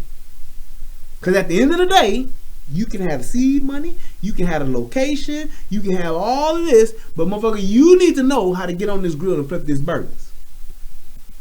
You need to know how to drop these fries. You need to know how to microwave all the rest of this shit and put this shit together and make a Big Mac, make a Whopper. I mean, not a Whopper, but make a Big Mac, make a quarter pounder, whatever. You know what they call a quarter pounder over in England? A Royale with cheese. You got to be able to do all of that. And it makes sense. It just makes sense. You should be able to do that. Because you never know what you may have to do for your, not just your partner, but for the sake of your business. It is what it is. Be able to switch positions and to change up and do those positions, because you never know when it's going to be called upon for you to do it. Today's relationships are almost like NFL contracts. You can be cut or quit at any time. True. True indeed. Well, why do we accept that? How come we don't have contracts, or how come we're not seeking contracts or relationships that have guaranteed contract that are guaranteed? How come we're not? How come we have more of a wide receiver or a cornerback mentality as opposed to a quarterback mentality?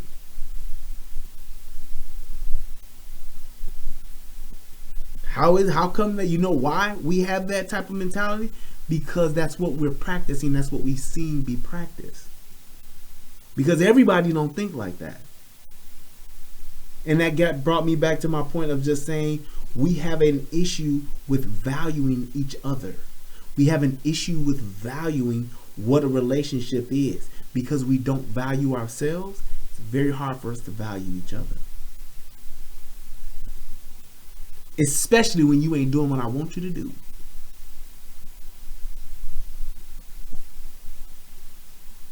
Especially when you ain't doing what I want you to do. Oh yeah, everything is fun and games when you buy me shit. Everything is wonderful when I'm doing my thing. Everything is wonderful when you don't know what I'm doing, when I'm doing it on the side or whatever I'm doing. It's wonderful then. But the second or the minute that you ain't doing what I want you to do, yep, I need to find me somebody else. I need to go ahead and go get me somebody else. I need to go ahead and do something else. I need to go get me somebody else. Or I'm going to go get this person on the side. Or I'm going to get this dick on the side. Or I'm going to get this chick on the side. You go and do that.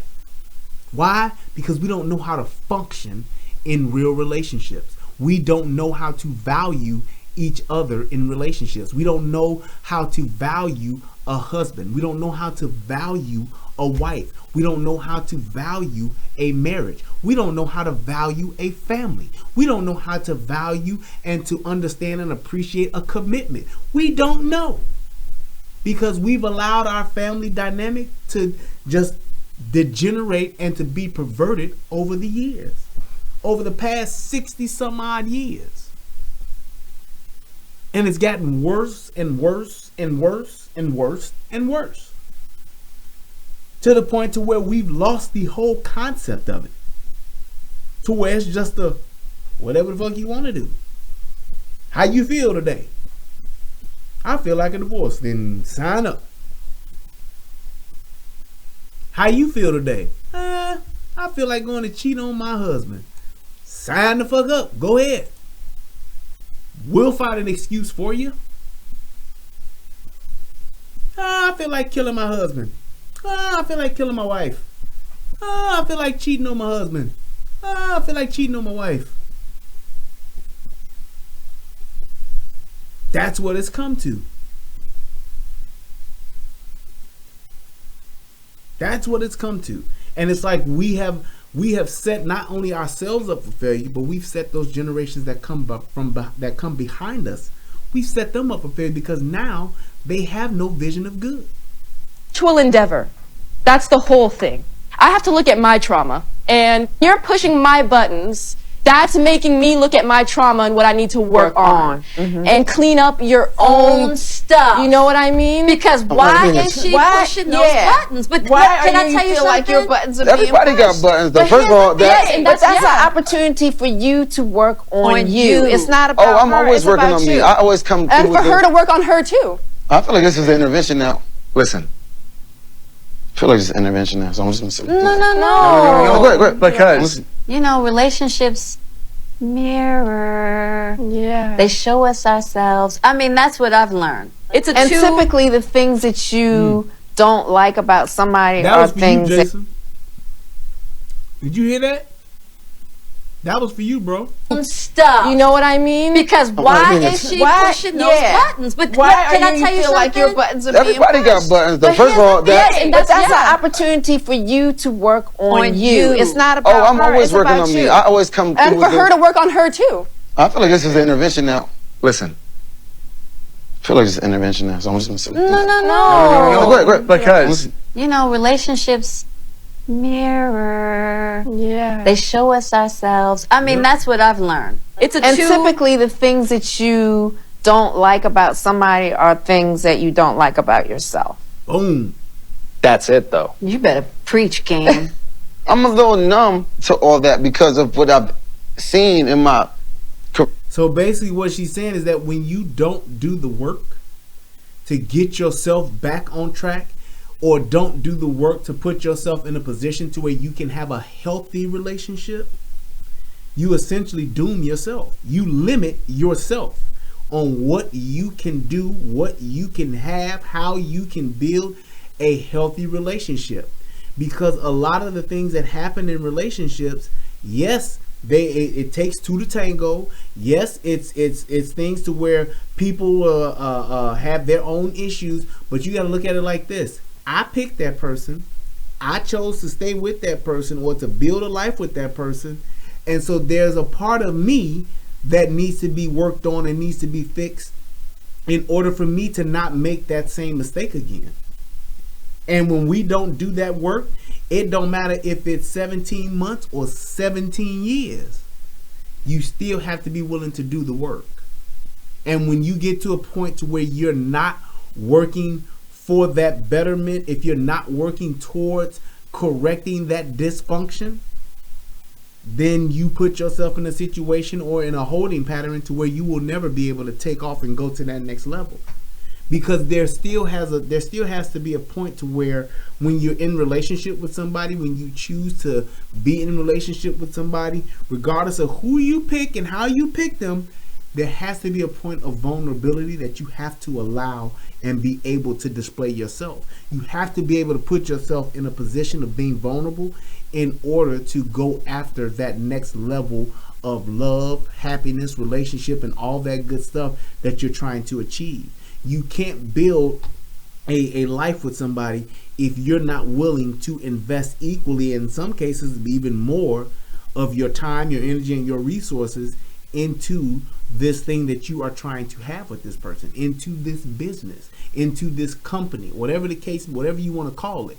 If you're not willing to do that for whatever reasons, whether it's damage that you suffered, trauma that you suffered from back when you were a kid, or in your first relationship, or your first marriage, or your third marriage, or whatever, if you haven't healed from that and aren't able to put yourself in a position to be vulnerable and to make a better choice, you're doomed.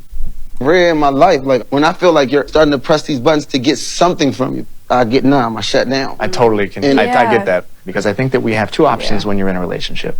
You can look at things through the lens of fear, or you can look at things through the lens of love. And I think that every decision we make in a relationship can be boiled down to going down one of those two paths. Either a fearful reaction that comes from a place of lack, that comes from, could be anything, or love, which is like, I'm going to hold that, or I'm going to respond to that in a way that isn't my own stuff or my own fear. And what I realized in my own marriage, because I can only speak for myself and what I've witnessed, my parents have been married for 35 years. Wow. And by the way, like, their marriage wasn't perfect either, and I got to see that. When in your life did you start to realize that your parents' marriage had an effect on, like, you as a man? Boom. Because and that's awesome that you're able to say that. It's like, man, you got PTSD from relationships. Absolutely. And so many people cannot say that, even though that is the case. So many people have suffered from that. So many people have problems with that and have issues from that and are currently suffering from that and don't realize it. And it's not just past relationships with people that you slept with, past relationships from your mother, past relationships from your father or lack thereof, past relationships from your cousins, your aunties, your sister, your brother, all of those things. They all play a part in who you are. They all play a part in the environment in which you grew up in. It's the same thing. And when you're not able to identify that there's a problem, and if you're not doing the work to correct that problem, to work through that problem, you're doomed. You're setting yourself up for failure. And you stay in that constant cycle of being in bad relationships, being in relationships that break down, being in relationships that cannot withstand the test of time, being in relationships that don't work for you. They work maybe for the other person, but they don't work for you. Yes, I remember that. Absolutely. I never saw my parents. I'm Nigerian. Both of my parents Nigerian, and I grew up very, very Nigerian. My mother was always gone. My father was always driving cabs. So a lot of it come from TV. Right. Hyper difference. Like, you know what I'm saying? Like you can watch Martin and try to understand what a relationship is like when you get older. Ooh. And then you go home and you don't see your parents even hug, nothing. Honey, I'm home. What is this honey, I'm home y'all talking about? I don't know this. I just see come home. It's like a business almost. You know what I'm saying? Right. Any Nigerian person that's watching this right now understands, like, we love our parents. You hear that? We love our parents to death. Do anything for our mothers, our fathers. We don't know the dynamic between both of them. We don't know. This dynamic, 3 generations at one table? No way it's gonna happen in Nigerian household. Like, we're not friends per se with our parents. I could count on one hand how many times I've even heard them say I love you to each other, let alone me. But you know what? But I know that's a huge. So that right there was epic. He not only identified the family dynamic that he grew up in, he identified basically the blueprint of his parents' marriage, and then he identified the fact that his parents didn't even display love in front of him or to him. He's suffering from post-traumatic stress from his childhood. Absolutely. Just like Lanisha said. From the abuse that she suffered from her mother's alcoholism and the mental and physical abuse, it's like we suffer from that.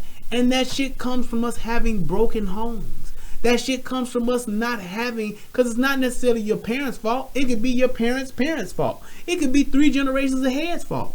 The fact that our family dynamic has been destroyed, restructured, shifted, and we've been taught to think that we don't need each other, it's destroying us. Currently. And the fact that he identified that and spoke on that, and he still, to me, he hasn't made the connection to see why he's saying the shit where I want a woman to show me what my woman should be. Where he's saying twisted shit like that because he didn't have a blueprint. He didn't have some plans to look at and say, oh, okay, this is what this blueprint was allowed my parents to build. This is the blueprint that my grandparents and what it allowed them to build. This is the blueprint of my great grandparents and what it allowed them to build. And take that together to say, now let me improve on the blueprints I already have to make them better. That's how important it is to have lineage. That's how important it is to have tradition. That's how important it is to have generations being intact. That's how important it is to why people and other cultures and other races put so much demand on keeping the family together. It's not an option. We family, we stay together. We fix it together. We make it better together. So it's not a thing about a bunch of women just having kids all by themselves with different dudes and they just growing up together talking about we family. No, it's about having the structure and the dynamic together. That's what's most important. It's about you not having a kid as a single mother and having a kid out of wedlock and having a kid with just any old dude. That's what's most important. That's what matters. Not that God don't make no mistakes, baby. Because God wasn't telling you to just fuck a ain't shit dude. And God wasn't just telling you to fuck an ain't shit bitch. You know, I ain't playing on it though, bro, but you know, she had my seed, you know what I'm saying? I'm gonna take care of my kid. Yeah, but you picked a thought. Why? Man, I was drunk as fuck. Shawty was like, man, I ain't had no, I wasn't thinking, man. It's like, man, I fucked up, Joe. Yeah, but not only did you fuck up, but you done fucked your kid up. Because now your kid is in a bad situation or in a less than good situation or a situation that could have been made better had you chosen a better baby mama or had you chosen a wife first. Chose somebody who had a future. Chose somebody who had a career. Chose somebody who came from a good family. Chose somebody who believes in family.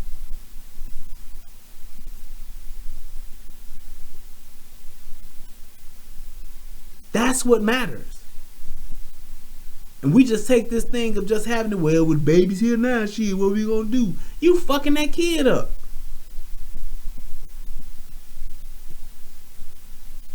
It's just that simple. Right. Children are not the blessings, they're the assets. And in our community, they accessories. And that's what's really disturbing.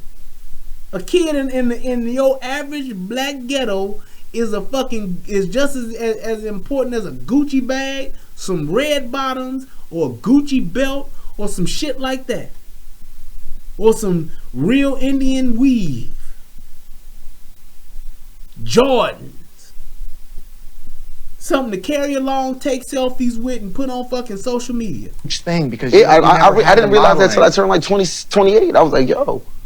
I understand why I have this like weirdness with like, you know, trust and emotion and listening and all of these things. But that's the whole thing. Let's say you met a woman, right? And you told her that story. I'm not good with love because I was never taught by my dad how to express it because I never even saw them kiss. Like right then and there. That would make a difference. Right there.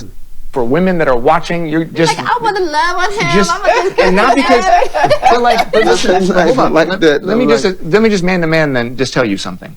It is so beautiful to see another guy, especially in your situation as a rapper, be willing to be that vulnerable. Yes. You just said, look at how imperfect and flawed I am. Here's all my Yep. And that is the best place to start to look for love. But sometimes I like to keep that, like, I know that I'm so damaged in some ways. I don't want to bring that to nobody's crib. I don't want to bring that to nobody's mother. But you're doing it anyway. Exactly. If I kind of... And that was so insightful what she said. You doing it anyway. And that's what I was saying earlier. We get all this baggage that we try to hide, all this shit that's fucked up about us that we don't want nobody to know, especially the person that we want to build a life with. They gonna see it anyway. Because if you don't flat out tell them, you're gonna show them. If you don't flat out just hand it up to them and serve it to them on a silver platter, they gonna suffer the effects of it either way. So you might as well just be transparent and put it out there. Exactly. Secrets kill. You have so many people that have become masters of disguise. They become masters of just holding on to that thing and saying, I ain't gonna tell nobody this. Meanwhile, you suffering all the effects of it though. And they see it anyway. When it would be so much better for you and put you in a position to actually do the work from it, to just present it and say, this is what it is. This is why I am the way that I am. Because somebody can understand your story and understand where you're coming from when you can explain it. When you can put it out there, or at least be willing to just take the cards and lay them on the table.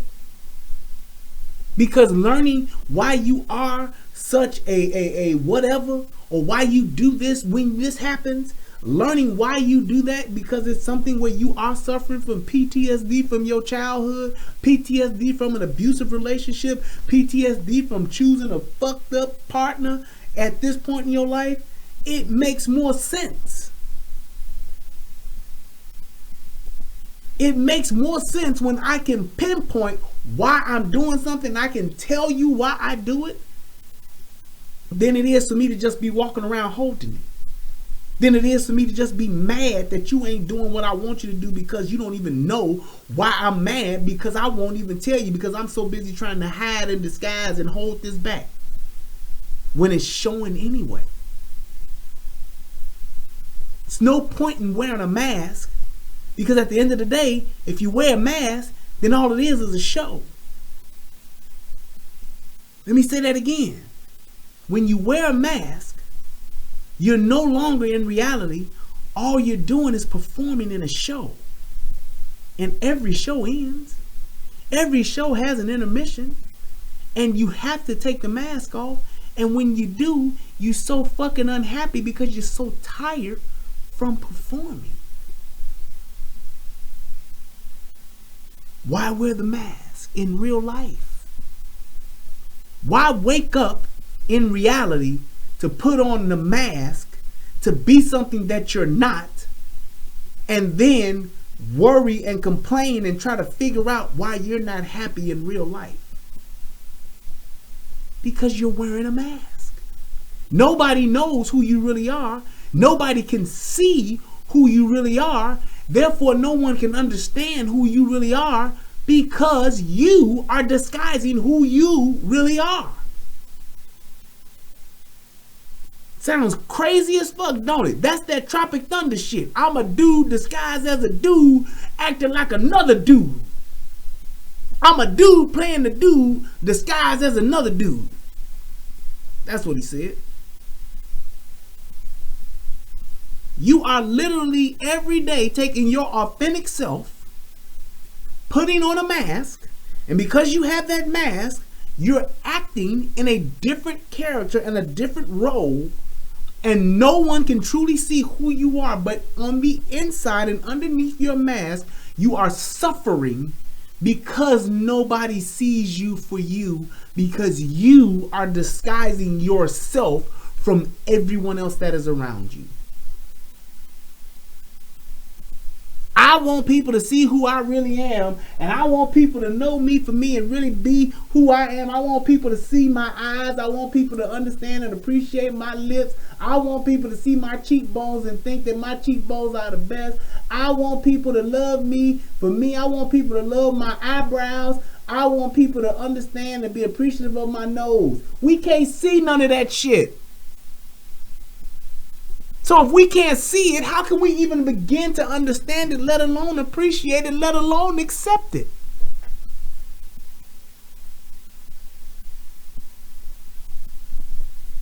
You can't. But there's so many of us that live that life. There's so many of us that are so caught up in the role. There's so many of us that's caught up in the character that we lose our own character. We lose our own identity. And now we don't know who we are because we spent so much of our goddamn life playing a motherfucker that we don't even know who it is. How about that? And then we have, I don't really know about love because I've never really experienced love because I've been so busy disguising myself as a player. I've been so busy disguising myself as a pimp. I've been so busy disguising myself as a whoremonger. I've been so busy disguising myself as a nigga that's just out here fucking bitches. I've been so busy disguising myself as a bitch who just use niggas. I've been so busy disguising myself as a woman who just gives her pussy away to the highest bidder. I've been so busy disguising myself that I use my body to get the things that I want because I don't have a career, I didn't have an education, therefore I don't have a job to buy myself the things that I want. So I use my body, my ass, my titties, my mouth, and my crotch to get the things that I want. Now that I'm old, all I want is somebody to see me for me. All I want now is a good man when I'm 40 and I'm used up. Now I want to find me a simp that's just going to take care of me. And what do? We become simps because we don't know no better. It happens.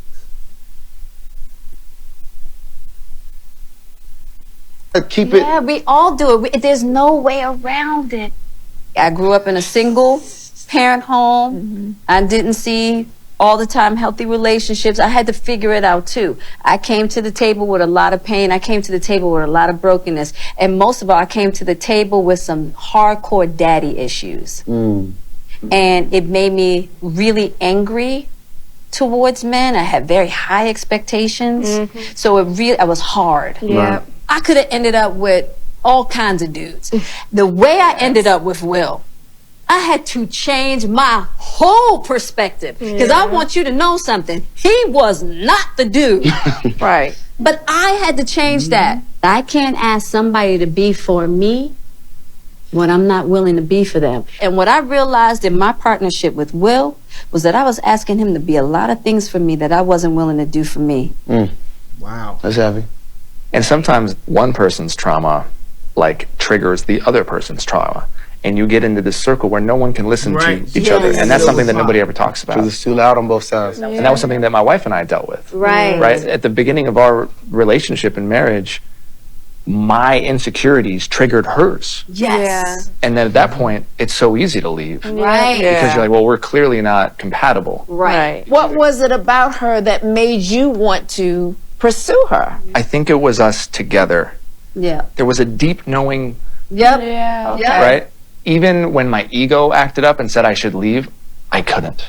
And I'll be very honest, before we got married, there was a part of me that right before we got married questioned it. Yep. And I went, am I really ready to settle down? I started calling my friends. I wasn't sure. And my friends were all like, you're being an idiot right now. And they told me the truth. And they said, this is your ego talking. And the second I got past that, I found the knowing again. And I was like, yeah, this is my person. So no matter how painful it was, there was something that told me to just stay and to just be steady.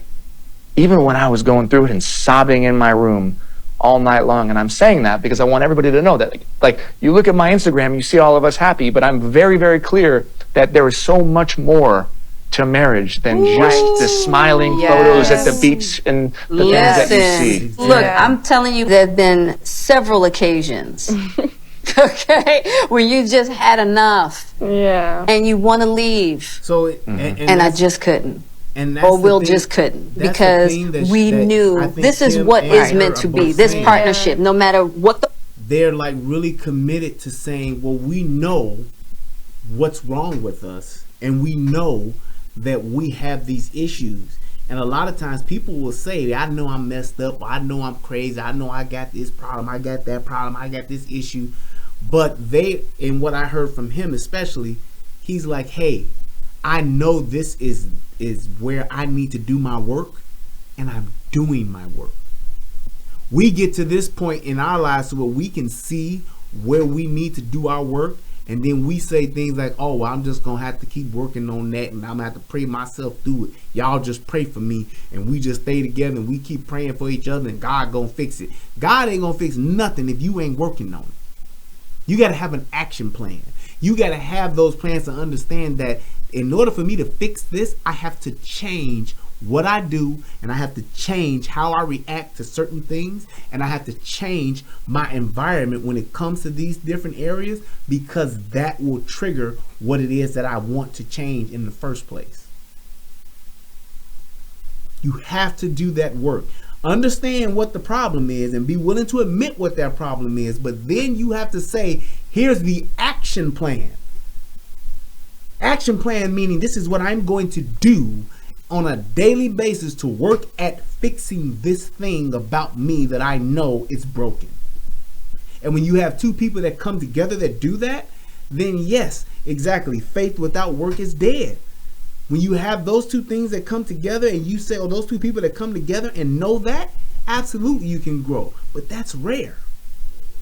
Because a lot of times you just have a person who come and think, oh, well, that's just me and that's just how I am. Or you have that person say, I know, I gotta be better, I gotta fix it. I gotta do something, man. I'm gonna try my best to try to change it. But you don't do anything. You don't have an action plan to fix it. All we want to do, Lord Jesus, please help me, Lord Father, please help me, Jesus, Lord Christ, Jesus, Lord, help me. Ain't nothing wrong with that, but it is something wrong with it when you don't have a plan behind it. Help me, Jesus, Lord Christ, help me, Jesus, Lord, help me. Now let me stop doing this. Let me start doing that. I'm not going to go here anymore because I know what this does when I go there. I'm not going to interact and engage with that person because that person brings this out in me. I'm not going to put myself in this environment because this environment triggers this part of me, and I know what I'm going to do when I'm in that environment.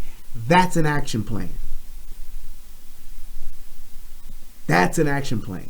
That's exactly how things change. That's how you bring about change. What is it that they say? It takes, is it 45 days or 60 days to create a habit, or 90 days to create a habit? If you do something every day as much as you possibly can for 90 days, it becomes a habit. You can change. You can change those things just by making a conscious decision to actively on a daily basis change those things. Years ago, before I started carrying my gun, I used to carry my cell phone on my right side. I had a cell phone on my right side and a beeper. Yep, I'm that old. Had a cell phone and a beeper.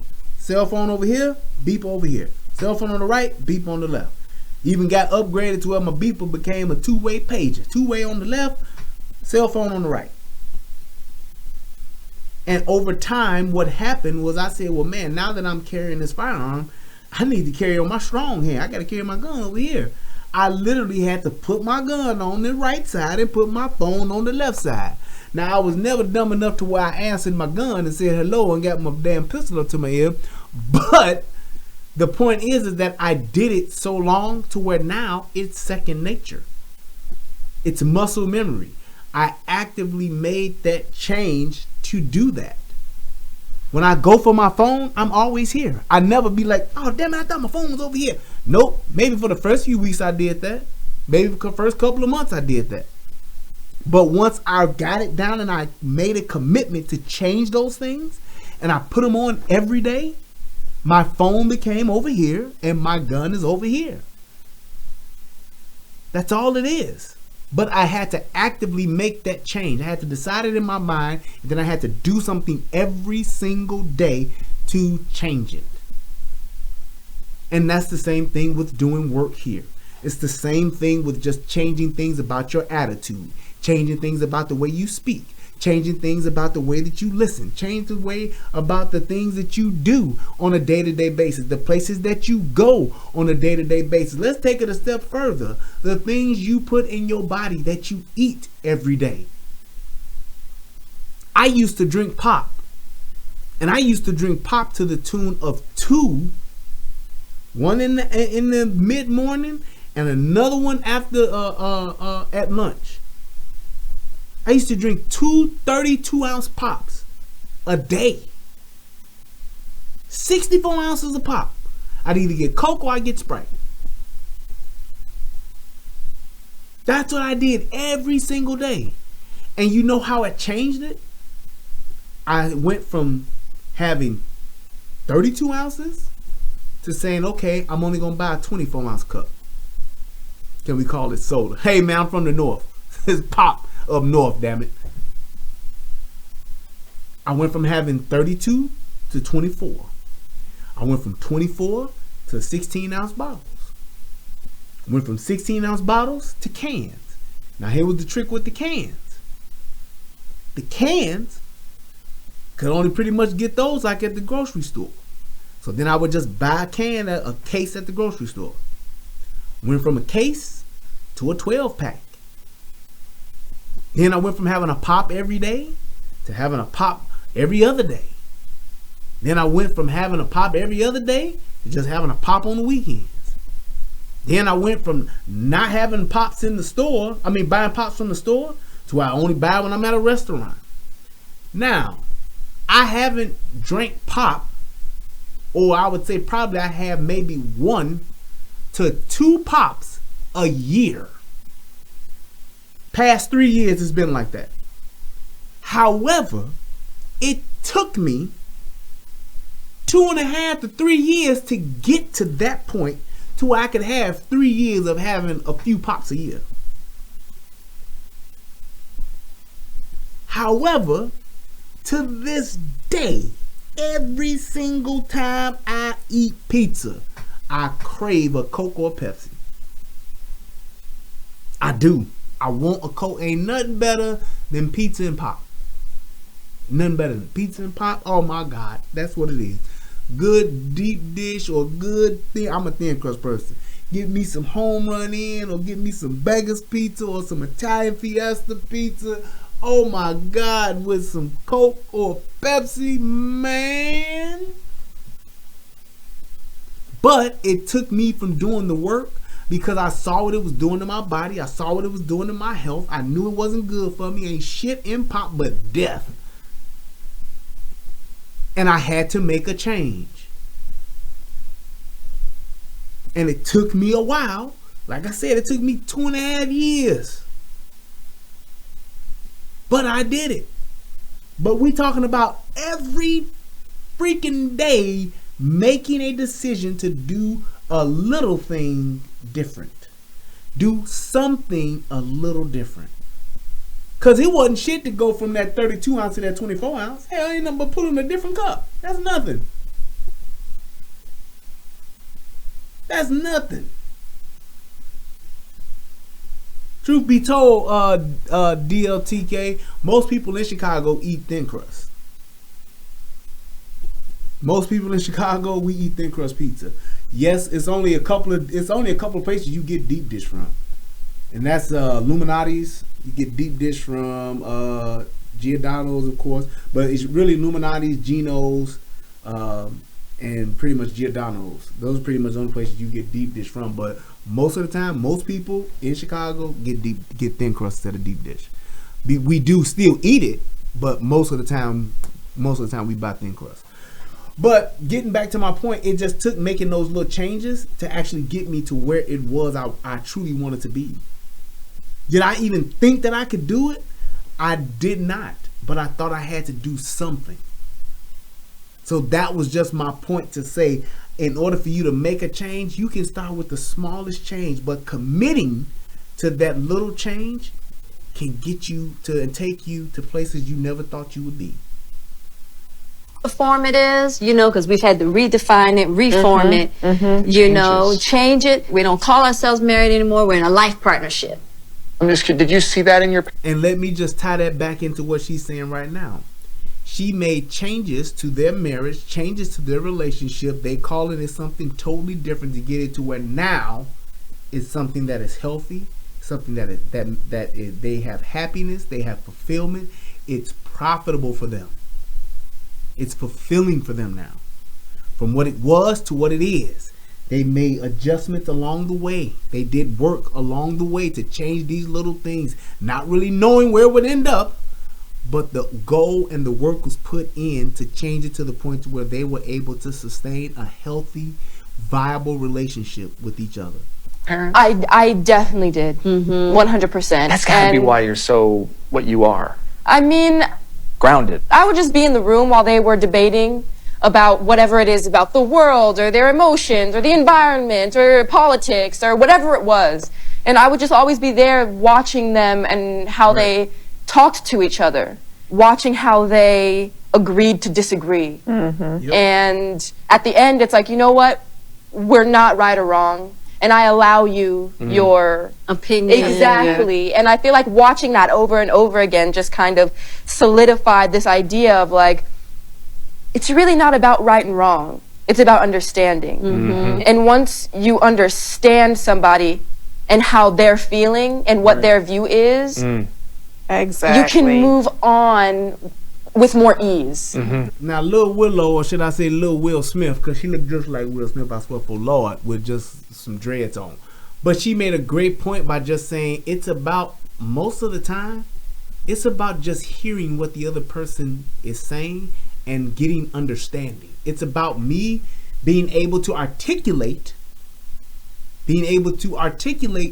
what it is that I'm saying, why I'm saying it, and how I feel about what it is that I'm saying, to get you to the point to where you can understand exactly what I'm saying, whether you agree with it or not, but it makes sense, and it's something that you can say, okay, I get that,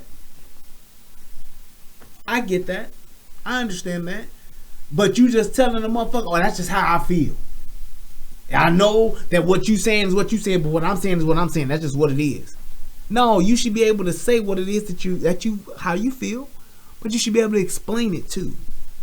That's one of the biggest things, and that comes from communicating. That comes from constant talking, constant understanding, and the intention of both parties wanting to do that. I want you to understand me because I want to be understood.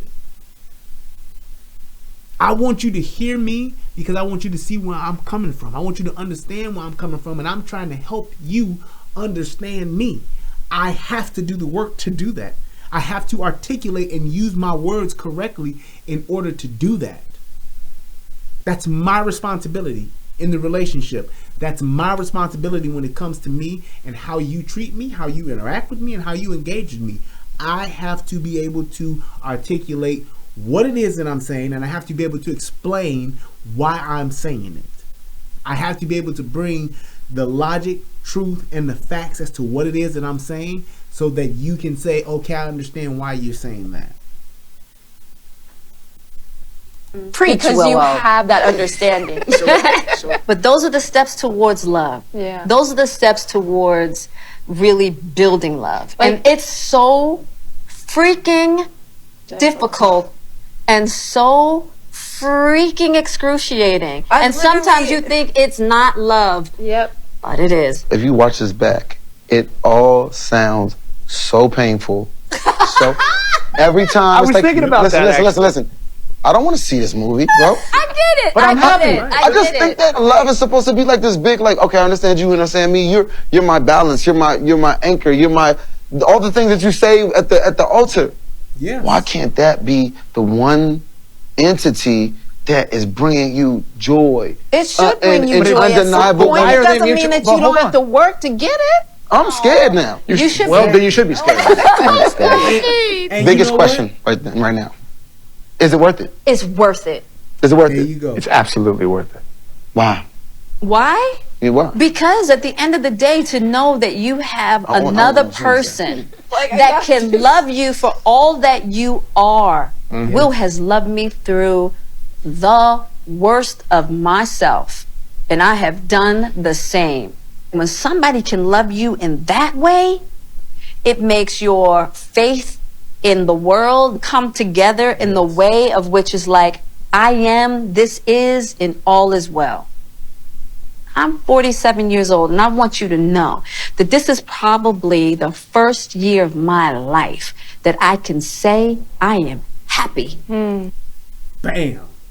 47 years it took her to get to that point. And how did she get there? By doing the work. She worked at it. She worked for it. She worked with him through it. They did the work. And that was the thing that Wale was kind of missing. He's like, I just wanted this to be. And they like, no, it ain't just going to be like that. So then he's like, well, why? Because you have to work for it, just like everything else.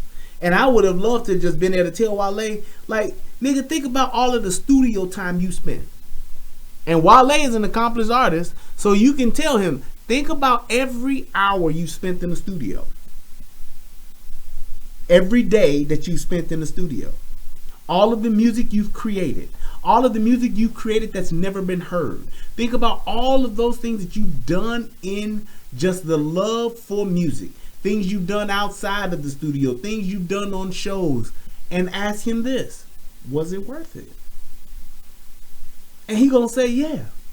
Because it's what you truly wanted, it's what you truly desired, it's what you dreamed of, it's what, and it may not have been everything that you hoped for, it may not have been all of the thing it was cracked up to be, it may not have been everything, every day was wonderful, but the type of life it's afforded you to live, the things you've been able to see, the things you've been able to experience, the life experience you've had alone, it's worth it. It's worth it.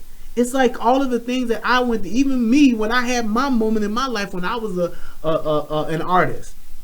Being a part of a record label that we started on our own, doing straight up nigga business, doing hood business and all that kind of stuff. I learned a lot, and it may not have turned out the way that I wanted, because I never made it. It may not have reaped the benefits of all of the benefits of being a part of it. But the things I've seen, the people I've met, and the experiences that I've had with those people that I was in business with, even though it was hood business, it was so invaluable as far as the training and the things that I've learned in life. I've learned so many life lessons from it. It helped me become who I am. But there was a lot of work involved in that. It just was. And it was like a lot of things I've been able to see and have insight on, to be able to see, to avoid in life, to know when I'm talking to somebody, know what I'm dealing with, who I'm dealing with, to know the different levels of business, from a corporate level to a professional level to a hood level to a street level to a dope dealing level, all of that shit encompassing. It taught me a lot, but I did the work. I know what it's like to be in a studio for damn near 24 hours. I know what it's like to sleep in the studio. I know what it's like to sit in the studio, to have fun in the studio, to get drunk in the studio, to get high in the studio. I know what it's like to do all of that. Didn't get to the level that I may have wanted, but I've done that work and I've had those experiences, and I understand what it takes to get to certain levels in life, and I learned a lot of that through the work ethic I had to have in music. Because that's how long the journey's been. So that journey is too bumpy for some people. I get, let me tell you, that's real talk. Yes. But here's the one thing I want you to see too. You are learning how to love. When you think about all that conflict that you have within your spirit, it's almost like being in kindergarten of love. And you want to get to like a PhD. It's like climbing a mountain. It's like you do the work and then you see the beauty. Yeah. Please hear that. That was crazy. Yeah. Thank you for Climb that. the mountain, see the Thank you for beauty. that. Wow. I want to thank you guys for this conversation. Yay. This was one of the most interesting red tables. Yeah. That was very, very powerful what she said. It's like you're climbing this hill and you're climbing this mountain, or you're climbing to get to this apex or get to the top of this thing that you've never seen before. But once you get up there, that view and the reward of the accomplishment of the climb, of the struggle, the limit that you have to push your body, the limits that you push your body to, physically, emotionally, once you get to the top, it's worth, and the reward of seeing what it is you've accomplished, it's worth it. And it's worth it. When you have your children graduating from high school, graduating from college, getting married, having their lives of their own, and being grandparents and being great-grandparents, having that legacy, it's worth it. The question is, do you want to build a dysfunctional legacy, or do you want to build a healthy legacy? Do you want to build a functional legacy? Do you want to build a legacy that has very high productivity or fulfillment, produces fruit, produces so much good or more good than bad? Do you want to have a legacy full of pimps and drug dealers and gangbangers? Or do you want to have a legacy of productive members of society contributing to the greater good of man? That's the difference. Thank you for subscribing, and thank you everybody for donating. I appreciate it. Click that like button. But that's the thing that you're looking at. What is it? At the end of the day, we're all going to live and we're all going to die at some point in time. And shout out to my brother Tommy, what he always says, you have on a headstone the year you were born and the day you were born and the date you died. The most important thing is the dash. What are you going to do? What kind of work are you going to do? What kind of legacy are you going to leave behind? Do you want to be a man who leaves behind a bunch of fatherless children and become dope dealers and become victims of the streets and become hoes and become thoughts and become, punks and gangbangers and jailbirds? Or do you want to be the person who leaves behind in their legacy the next doctor that cures cancer? Do you want to leave behind the legacy of a firefighter that saves lives? Do you want to leave the legacy of a police officer that stops crime? Do you want to leave the life of a legacy of a doctor that can come up with a cure for some disease or some ailment? It's all up to you, because you have the opportunity to put into somebody that carries your bloodline, that is close to you, that you can have an impact on every single day, to make sure that they do just that. And I think that's the worth it part.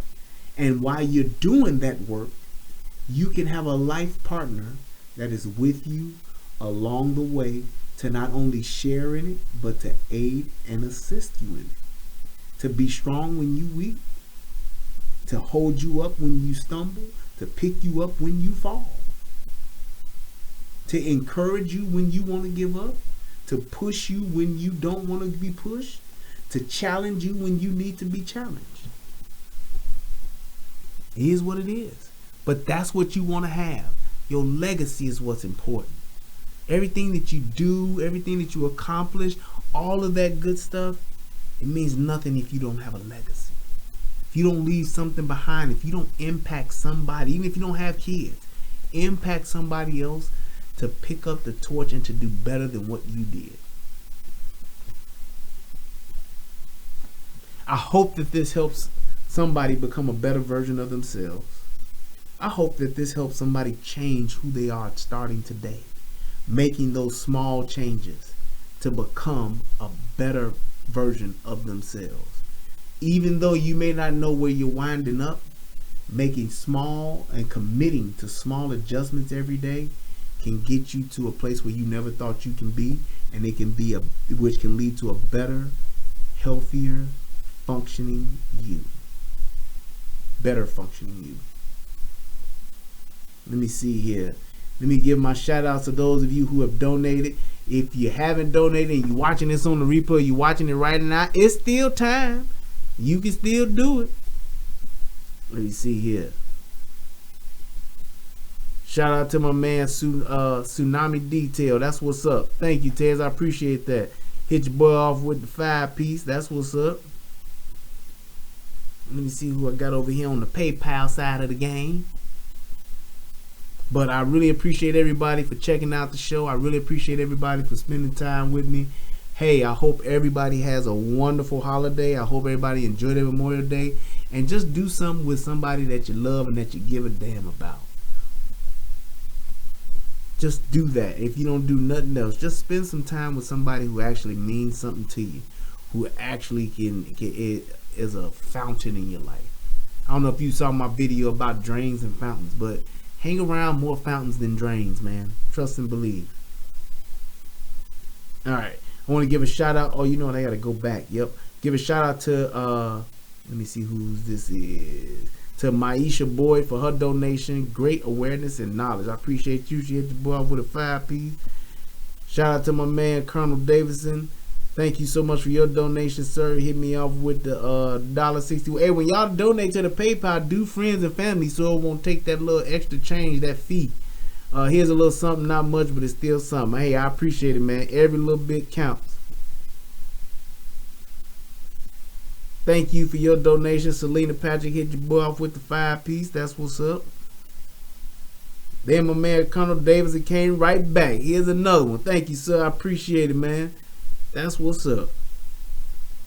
Yeah, buddy. I believe that is it. Getting closer and closer. That's what's up. Oh, wait. Hold on now. There's one more.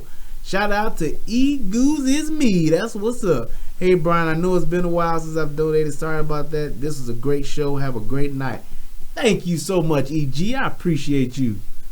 Shout out to my man, Stephen W. That's what's up. Hit your boy off with a 10 spot. Man, I appreciate that. That's what's happening. Yeah, buddy. My labor is not in vain.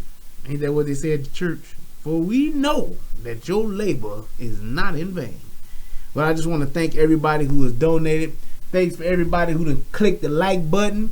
Thanks for everybody who done watched this on the replay and clicked the like button and donated whatever you did to help your boy.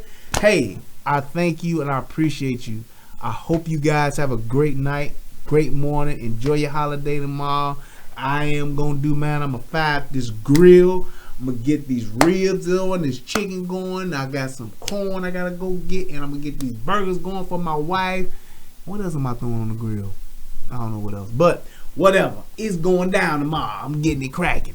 But I just want to say thank you to everybody. This has been an awesome show. I really appreciate it. Spend some time with y'all. I know I went a little long. I try to keep it at the hour, but this one I knew was just going to be a little bit longer. So thank you guys. I appreciate it. I love you all. Till next time, peace, and I'm out.